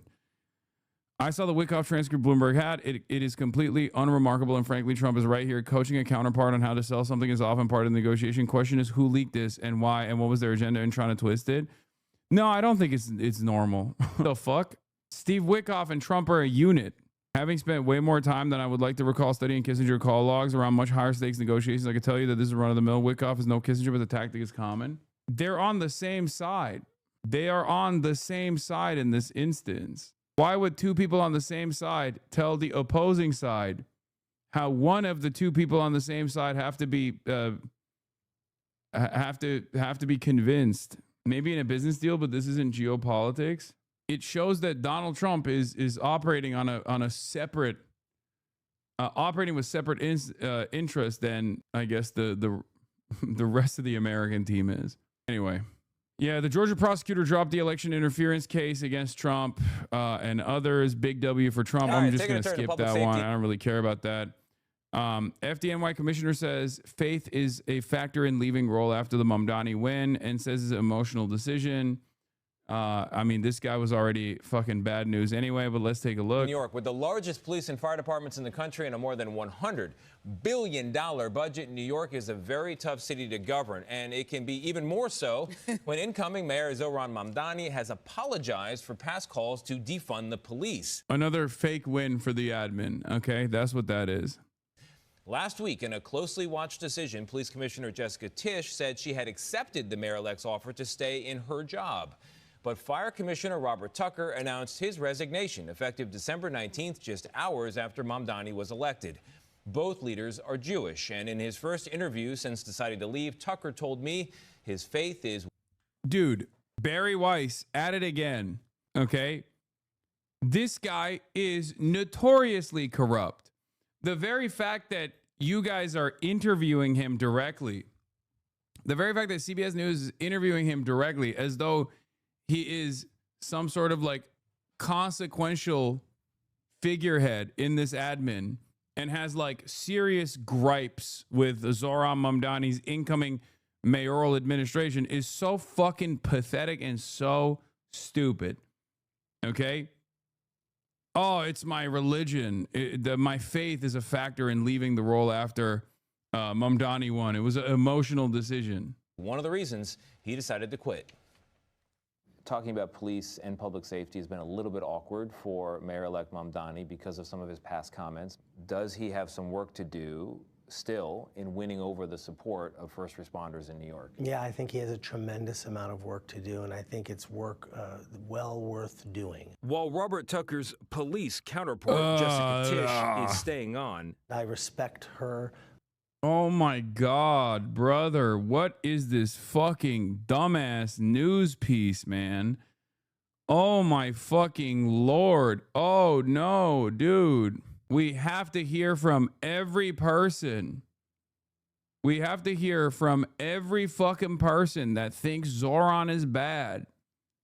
And especially if they're Jewish, okay? Like, what are we doing here? Oh, your faith is what guided you. Your faith is what motivated you. Oh, no. Oh, no. For the decision to stay, and I know she respects me for my decision to leave. The fire commissioner submitted this brief letter of resignation 1 day after Zohran Mamdani won New York City's mayoral election. To what extent is this decision of yours about being a Jewish New Yorker? Yeah, I think it's a factor, no doubt. And I don't want to tell you that it's the only factor, but I believe that the things that I have heard the mayor say would make it difficult for me to continue on in such a senior executive role in the. What the fuck are you, bro? I don't think these guys realize this kind of shit, like this kind of like tying this back to your faith or whatever, doesn't actually make Zohran look bad at all. It just makes you and the entire religion look bad for the onlookers. Also, it's additionally funny because he is like a notoriously corrupt guy. The former FDNY chief got 3 years in prison for taking bribes to fast-track safety inspections. Okay, this was all the way back in. This was a story back in May 14th of this year. Okay. Second former high-ranking FDNY official sentenced to prison for role in bribery conspiracy. The fire department in New York commissioners are notoriously fucking corrupt. Just discovering that New York City's current fire commissioner, who is resigning over Zohran Mamdani's position on Israel, has zero firefighter experience and was appointed by Mayor Eric Adams after making a donation to Adams. To borrow a line from Brad Lander, good fucking riddance. Who gives a shit, dude? Like, why is this fucking relevant? Administration. Mamdani's political rise has been taken as an ominous sign by many Jewish leaders. Zohran Mamdani has contributed to a mainstreaming of some of the most abhorrent anti-Semitism. Who point to, among other things, his opposition to Israel as a Jewish state. Look, it's a complicated, emotional decision to. Brother, you are the commissioner, or were the commissioner of the fucking fire department in New York. Okay? What the fuck are you talking about? His opposition to Israel as a Jewish state?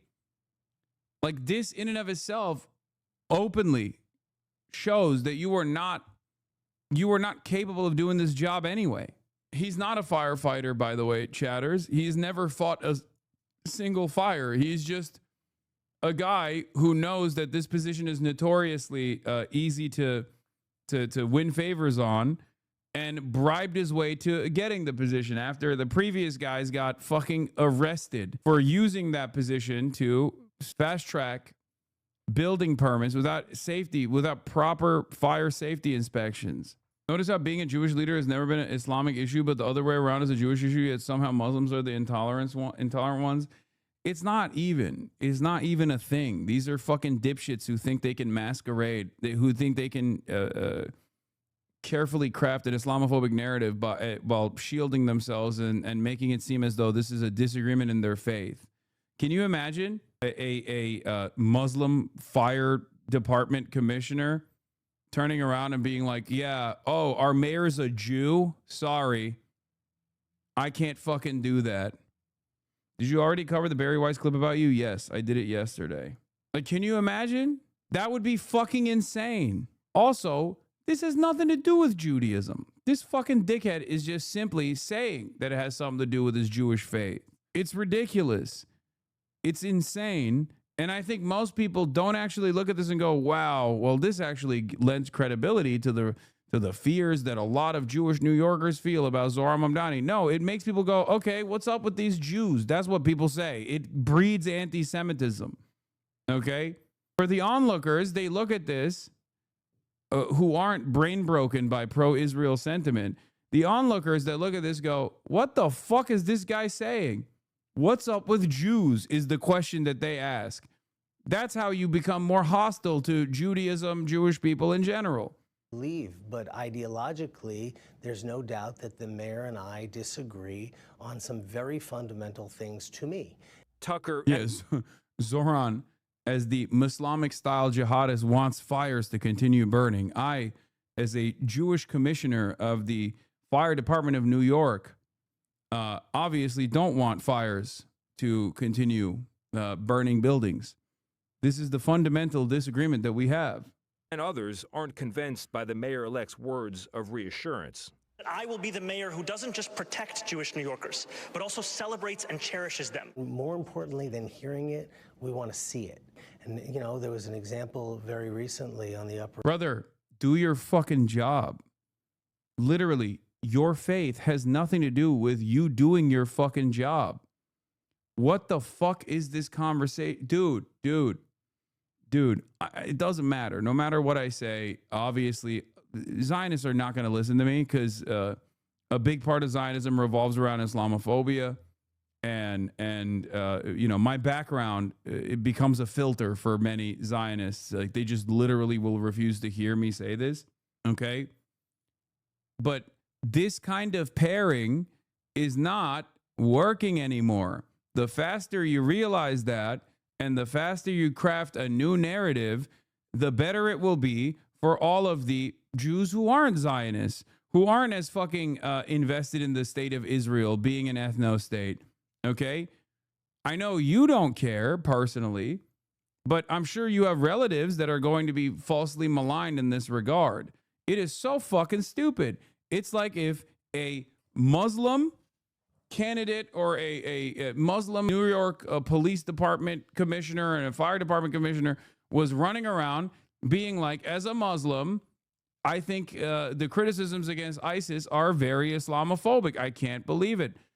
As a Muslim, I can't work with a Jewish mayor. As a Muslim, I can't do this. As a Muslim, I can't do that. Why is everybody being so Islamophobic against Al-Qaeda and ISIS? Okay, that's the way people read it because people don't fuck with Israel anymore. Any Jewish Zionist that runs around claiming all Jews are Zionists, all Jews are Zionists, is actually doing a disservice. Okay, they are doing a disservice. They are making Americans and everyone else that's tuning in that hasn't had their brains cooked by Zionism in general, who are, the majority position now is anti-Israel. They're making all those anti-Israel people go, okay, I guess all Jews are Zionists. All right, well, then, I'm against all Jews now because I'm against Israel. Like, this is a ridiculous thing to say and do. What about you, people starving while you earn money? You're right. I should not be earning money when other people are starving. You also earn money while people starve, for the record. Everybody does that. This is not a normal standard to apply to any human being, I think. Very confusing. But thank you. Thank you for the incredible retort. Oh my God, Farley. Oh my God. You're right. I'm quitting this job. Joke's on you. I don't earn money. I'm an unpaid grad student. Every dollar ever made was done while people are starving. Literally. That doesn't even make any sense. Why do these guys never have a follow-up? East Side, Park East Synagogue. In a protest last week outside a synagogue hosting an event to support Jewish immigration to Israel, activists shouted threats. A Mamdani spokesperson was What's your problem with Jews having their one country? I mean, where do I fucking begin? I'm anti-ethno-state no matter what, especially when the ethno-state is designed and built on top of indigenous land where there were non-Jews living there alongside Jews, you know? I have a very controversial opinion on this matter. It's called I'm anti-fascist and anti-ethno-states in general, okay? And before you say Japan, I don't have any disagreements there either. Japan is literally cooking itself alive at this point because of its incredibly xenophobic anti-immigrant attitudes. So, you know, it's bad. Anytime Israel mentioned on the chat, some of the stupidest fucking motherfuckers come in to be like, well, what about this? What about that? Quoted saying he discouraged the language, adding in an apparent nod of support to the protesters that these sacred spaces should not be used to promote activities in violation of international law. You know, I don't know that the public has heard appropriately from him. What could he have done? Look, I think he could have come out very quickly and condemned the behavior and some of the rhetoric. But again, by not doing it, what are your concerns? Yeah, I'm less worried about what he didn't do and more worried about him, you know, realizing the Not the Japan gaslighting? What do you mean? Y'all need to get that distinction. True, but several countries doing that, if not all, right now. Not the Japan gaslighting. It's gaslighting to say that that Japan notoriously has a self-defeating mentality about maintaining some kind of ethnic and national purity. That's not gaslighting. That's just an accurate reflection of events. I say this as someone who loves traveling to Japan. Okay. How did Japan become Japanese? How did Turkey become Turkish? How did Israel become Jewish? Genocide is the answer in all three cases. Yeah, the difference, of course, is that this is currently ongoing, you know? Like, we can talk about the legacy of the death and destruction that the Ainu people faced in Japan. Okay. Turkey also isn't a, you know, Turkey is not a religious ethno state. And I would say neither is Japan. It is an ethno state, however. Regardless, this is not only happening currently, but it's also happening with American support. There's interviews, two annoying freaks saying yes to each other meme. Yeah. enormity of his job. Inside headquarters in Brooklyn. This is the nucleus of how we run the department. Where the FDNY coordinates. What? I feel like it's being exaggerated. It's reaching a little. That's never the answer. Why would that be the answer? God, some of us are still fucking mammals. What are you saying, Turbo Granny? There's a hit piece on Zohran Mamdani. Tucker knew he was going to be fired because he's an unqualified hack. 6 weeks before Tucker's appointment last August 8th, employees of a security business made political contributions to Mayor Adams on the same day. No mention of that. Yeah, it is. It is directly a fucking attack. It's a very clear cut. It's a very clear cut attack, and much like many of the Barry Weiss related news pieces, it got very little motion. This video has been up on Twitter for hours. It got 18 likes, dude. Nobody wants anything that Barry Weiss is putting out. It's so funny. Why are your chatters so arrogant and hateful, racist and hateful? I don't know. That's the funniest thing. They just like Barry Weiss is not only getting paid to do Hasbara, getting paid to try and make people pro-Israel, but she's also failing to do so because she's so goddamn incompetent. It's really funny. But yeah, Tony DeCoppel, Tony Double Cirque is Barry's strongest soldier. Tony was already doing this before Barry came in and took charge, you know? Agencies across America's biggest city. You're going to miss this. Very much. Tucker says they're still waiting for outreach from Mamdani. That I haven't had any personal conversations with the mayor-elect. I haven't heard from anyone in his incoming administration, nor has the department.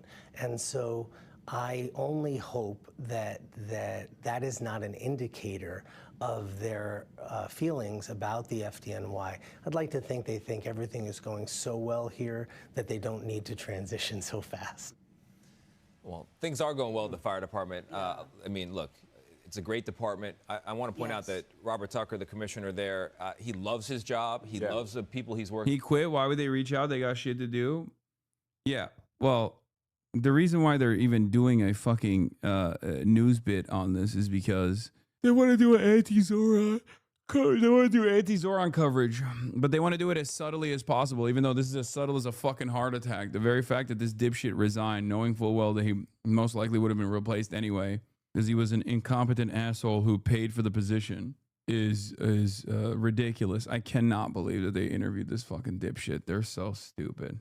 It's so dumb. Thank God Barry Weiss is the greatest propagandist Israel has, because she is really fucking bad. Bro, someone in the chat just says states have to do genocide to become states, so genocide is normal. No, they didn't say that, so genocide is normal.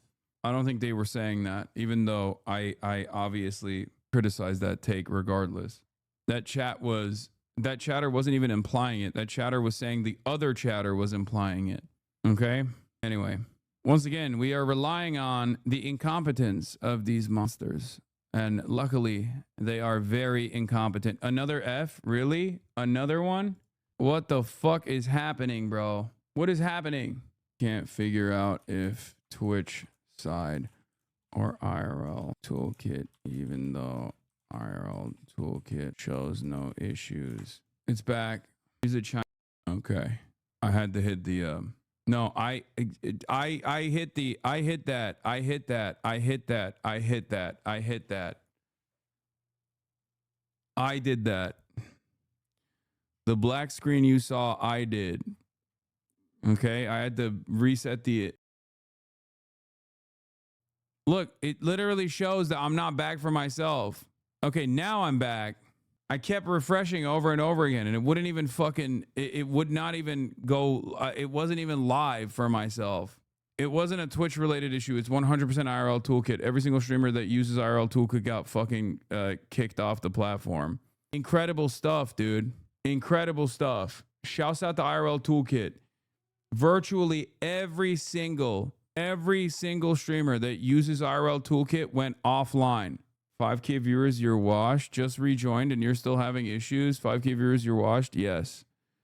My life is over. Not even 5Ks, 1K viewers. I fell off. This is not the internet. For once, it's not my fucking ISP. Trust me, I'm the first to blame my own ISP, okay? I love blaming my ISP. It's not. Open Ludwig stream? What is happening with Twitch? I can't even fucking open Ludwig stream. Network error. The others' lives didn't even come back yet? Yeah, because they probably stopped. They probably didn't go live and instead went offline. I'm still on. I went back and went direct to Twitch. I've been on OBS streaming for 30 minutes now, and it just said I'm online.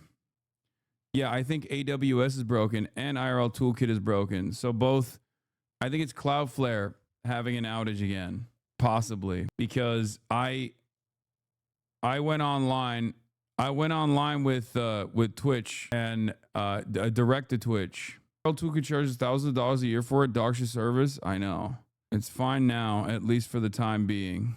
Archie down 2, the whole block just got taken out. Yes, every single person. It's both a Twitch related issue, I think, and also a, what is this? Widespread major service disruptions reported as major platforms go down worldwide. Is this recent? When is this from? Why did you send me a Ynet article, chatter? Yeah. Reported outages on Twitch. Might be worth doing another tweet to get people back in here. I don't even know if they're going to be able to, I don't even know if we're going to be able to see it. Not only was the IRL Toolkit busted, but also Twitch was busted at the same time. That's what ended up happening. That's what cooked me. I'm not refreshing because I can't even open other streamers right now. Yeah, I'm still kicking. We're still good. This is why you should be a YouTube streamer. Yeah, okay, chatter. IRL Toolkit charging at the wazoo for absolutely nothing. It's not just IRL Toolkit. A bunch of other things went down as well. So it's not even just IRL Toolkit. Dispatch will be happening, okay? Dispatch will be happening later. Obviously, that's part of the reason why I said I was going to do dispatch later. It's a lot of stuff. North American servers for Final Fantasy 14 went down too. Yeah, a bunch of shit went down, but we're still here. How are you live now? It's because I'm the fucking GOAT, okay? It's because I love my chatters and I love my stream. Joining me now is someone who calls Tennessee home. It's Fox News contributor Brett Cooper. Brett, you just had a child. Congratulations, by the way. I didn't know you were giving up so much power. Thank you. I know, that's just so embarrassing of me. I just need to go stand in a cafeteria and scream it. Scream that you want power. I guess the path to that is running for Congress. But you have a hard time, I would think, getting elected with the positions and the opinions that have been out there about Afton Bain in Tennessee. No, it's pretty crazy. And, I'm seeing a lot of people compare her to AOC. She's comparing herself to Zohran Mamdani. But I feel like the difference between those candidates, those politicians, and her is that AOC does claim to love New York. Mamdani claims to love New York City. Afton Bain hates Nashville, and she's walking around saying, oh, I represent downtown Nashville. That is the Broadway area. That is where all the tourists are. And yet she's getting on podcasts, she's getting on the news and saying, no, I hate country music. I hate everything that makes Nashville Nashville. It's like, is that really who we want to be representing us? Absolutely not. Well, let's dive into that question there, Brett, because, we have seen the growth of this movement. It's as you point out, not just Zohran Mamdani, but the Seattle mayor is openly socialist. A guy in a runoff in Minneapolis was socialist. It's happening more and more across the country, mainly in urban areas, mainly in big cities. And you and I are both not strangers to this. I'm from Texas. I know what has happened to Austin. Is that not happening as well to Nashville? Does somebody like Afton Bain have a shot in Nashville? Unfortunately, I do think she does. And I think she does because the people in Nashville are also worried about affordability and the price of groceries, and that is what she's primarily been speaking about. I mean, that's the same reason I think that Zohran won in New York City. So I think that she has a shot there. However, again, she just has a complete, utter disdain for not just our city, but also our state and the values that make this state great, that make it such a haven from people who move all over the country, who, grit their teeth and say, no, I'm never leaving because I love Tennessee. And unfortunately, Nashville is more of a purple area. I think that's actually, I said unfortunately, but I think that's one of the things that makes Nashville wonderful is that people can cohabitate and live amongst each other. And I feel like politics is never something that I am, disagreeing with people on or being confronted with in Nashville. And I think that if she was elected, she would make it far more radical, far more progressive, and just take the city in a further left direction, which would not be good for us. So, but just to be clear, Brett, what would kill her presidential campaign is not necessarily. Yeah, she's the race is a toss-up in a Trump 20 district. It's so fucking Jover. There's some polls I already showed. I briefly looked at it earlier, but here it is. Tennessee 7th District poll. Matt Van Epps at 48% and Afton Bain at 46%. Other at 2%, 5% undecided. R plus 21 to R plus 2 is an insane swing. What an insane fucking swing. Good morning. Just in, Tennessee's 7th Congressional District special election poll, according to Emerson, shows Afton Bain in striking distance. Tennessee resident here, everyone here sucks. I just don't I'm a hardcore leftist communist socialist, but I really have an intense crush on Brett Cooper. I can't help it. What do? I don't know, chatter. Be less horny. Everyone, State Representative Afton Bain, the 7th Congressional District special election Democratic nominee. It is cold, which is why my coat is so dramatic here in Nashville. But I woke up with the energy of 1,000 Dolly Partons and decided to go canvass because a new poll dropped showing us about 2 points behind my opponent, which is wild. And I've got the election excitement wiggles, as I do. So I decided to jump out of bed, go out and canvass. Afton is endorsed by the DSA and anti-Israel, by the way. I like mentioning this because people, for some reason, don't know this, despite it making Tennessee news. It's because it's Tennessee, chatter. That's the reason why people don't know about it, because it's just one of those things that there's so much to pay attention to that sometimes people just like fall through the cracks. But that's not necessarily a bad thing, because when a situation like this happens and you have a real shot in a special election in a place like Tennessee, that also causes the opposing side not to focus as much on the race in general. Here's the Tennessee holler. As Sean for 5 points out, unsurprisingly, Matt Van Epps is backed by AIPAC. Afton Bain is not.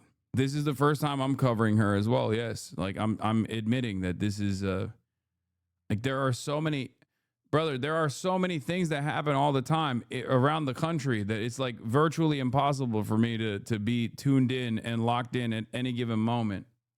People forget, like, America is the size of fucking Europe, dude. You know, it's the size of almost like a continent.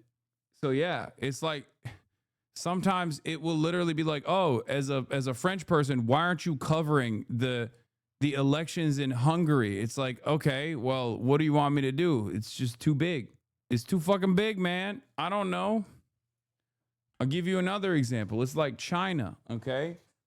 Not as populated, but like, yeah, a special election in Tennessee, I wasn't paying attention to it. Her scandals are these 2 audios being pushed by the Republicans. Let's take a look at her big scandals. I hate the city. I hate the bachelorettes. I hate the pedal taverns. I hate country music. I hate all the things that make Nashville. I hate it. Taverns. I hate things. I've been heavily involved with the Nashville mayoral race because I hate the city. I hate the bachelorettes. I hate the pedal taverns. I hate country music. I hate all of the things that make Nashville apparently an it city to the rest of the country. But I Wow. What a scandal. Arrest her. Pedal taverns are such a meme. As a Nashvilleian, all those takes are based as fuck. I mean, saying I hate the bachelorettes, I don't even know. It's from a podcast from 2020. It's not a leak. It's literally public. Yeah, but it's Oppo, right? The reason why they're resurfacing it is because they're saying that it's this person is not capable of being your elected representative, and I don't even know what a pedal tavern is, but it sounds whack as fuck. So a pedal tavern. Oh, dude, this. Oh, hell yeah. No, she needs to be. They need to make her the governor, okay? They need to give her the district. They need to make her the mayor. They need to simultaneously make her the only person who's capable of being the mayor, the representative, and the governor at the same time. Didn't you go on one before stream? I did. It was a shameful moment, okay? I did do that on stream. It was fucking shameful. I did it in Amsterdam. Those things are whack as fuck, okay? Those things are shameful. I hate the bachelorettes, also a great take. I hate the pedal taverns, good take. I hate country music. I also hate it, but you kind of can't say that in fucking. You kind of can't say that in Nashville. I feel like, Tennessee is the one place where you can't really say that, But I don't think this is a significant line of attack. Yeah, I'm that girl at the airport that all these bachelorettes are giddy walking out in their two-toned colored Pantone pink shirts, and they walk out and they're like, oh my God, Nash! Yeah, this is just her shitting on the fucking tourists. That's it. Okay, what is this link, bro? What is this link? Come on, guys! You wanted a one tap, right? Yeah, do it for the one. Guys, for the one time! Yeah! Woo! I don't know who this guy is. Look at him. He's got a big beard. He's got long hair. Who is this guy? That's not me. Hey, yo, chill. Hey, yo, fucking chill, dude. This is not, I don't know who this guy is. Who are you showing me? That's not me. Does that even look like me? I wear glasses. Turkish flambe. Yeah, no, flambe is from Afghanistan. I'm from Turkey. Clearly not me. Clearly a different person. Turkish soccer prospect, I think. Oh, yeah, that makes sense. You shouting at Austin and look at the road? Fuck, she didn't know any of you. She said, hey, Austin? She said, are you Austin? I said, yeah. No, she didn't. She literally did. Austin. See, that's why it's not. I missed this, Hassan. What are you talking about? Dude, you got to experience this Hassan for the past, 2 days ago. I was this Hassan. You look like Wake. Thank you for saying that, because Wake is very hot. Do you still hang out with the other people? I haven't seen them in a minute, but, they're all busy doing their own thing. When was the last time you had fast food? I had it in China. What happened? Oh my God. I almost accidentally got.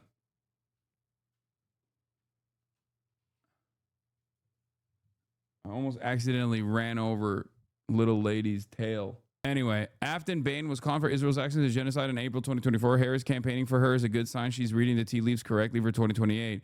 Kamala Harris is hitting the campaign trail today with a surprise event for state rep Afton Bain, the Democrat running for the Tennessee 7.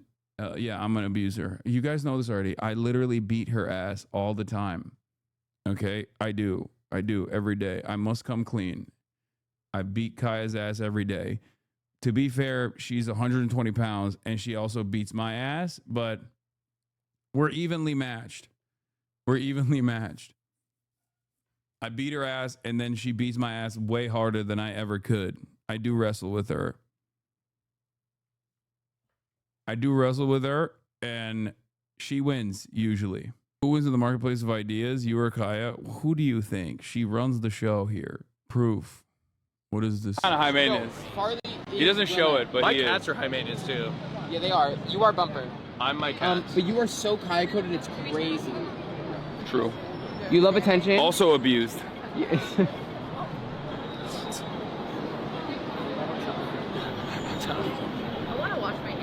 Used and abused. LSF clipping stalker watching this slobbering right now. Yeah. Yeah, no, that narrative worked really well. Everyone hates me and is firmly committed to the idea that I abuse my dog, and it's over. Just like my hole. Oh. Okay. I mean, look, I have 20,000 viewers right now. 10,000 people left right now. It happened. Any day now. The Progress Meat Pig is 1 year old today. Isn't it time for another update? It happens to be my birthday as well. So, oh my God. That's when I was actually, I was in much better shape back then. I don't think you abuse Kaya, but I got to be real with you. Most of the memes are funny as fuck. No, I agree. I think the memes are funny. I agree that the memes are funny. What's psychotic is the people that are, I followed the accusation, stigmatization, institutional pressure, narrowed discourse. Why isn't it working? Yeah. The memes are actually funny. The people who are like psychotic about it are the only ones who are still holding on to it beyond like just memeing about it are the ones who are the most right-wing motherfuckers. It's not as funny when people are like, you literally killed your dog. Where is Kaya? You are killing your dog. You should kill yourself. I'm going to come to your house and murder you. What the fuck is this? 30 sexy pics of Hassan Piker that prove the only thing that is hotter than his takes is his bod? What the fuck? Out Magazine? When did they post? Why did they post this? What the hell? Oh, they got the meat pic on there. Goddamn. The anti-Hassan Reddit industrial complex is starting to get tired. Soda and Nick talked about it on their podcast. When there's 25 clips of you on there every day, they start to get tuned out. Yeah. The problem is that people have moved on from it's funny because it's true to it's true because it's funny. Who cares? Damn, they got the old pics as well. Oh my God, this is the article that Chatter said her grandma sent her. Wait, your grandma was reading Out Magazine? Penny was wrong. You 300% vibe. This is just 4-month-old Kaya. Oh my God, this is what Kaya does to bugs. Make jokes. Yeah, but it's also irrelevant. Damn, this guy's good.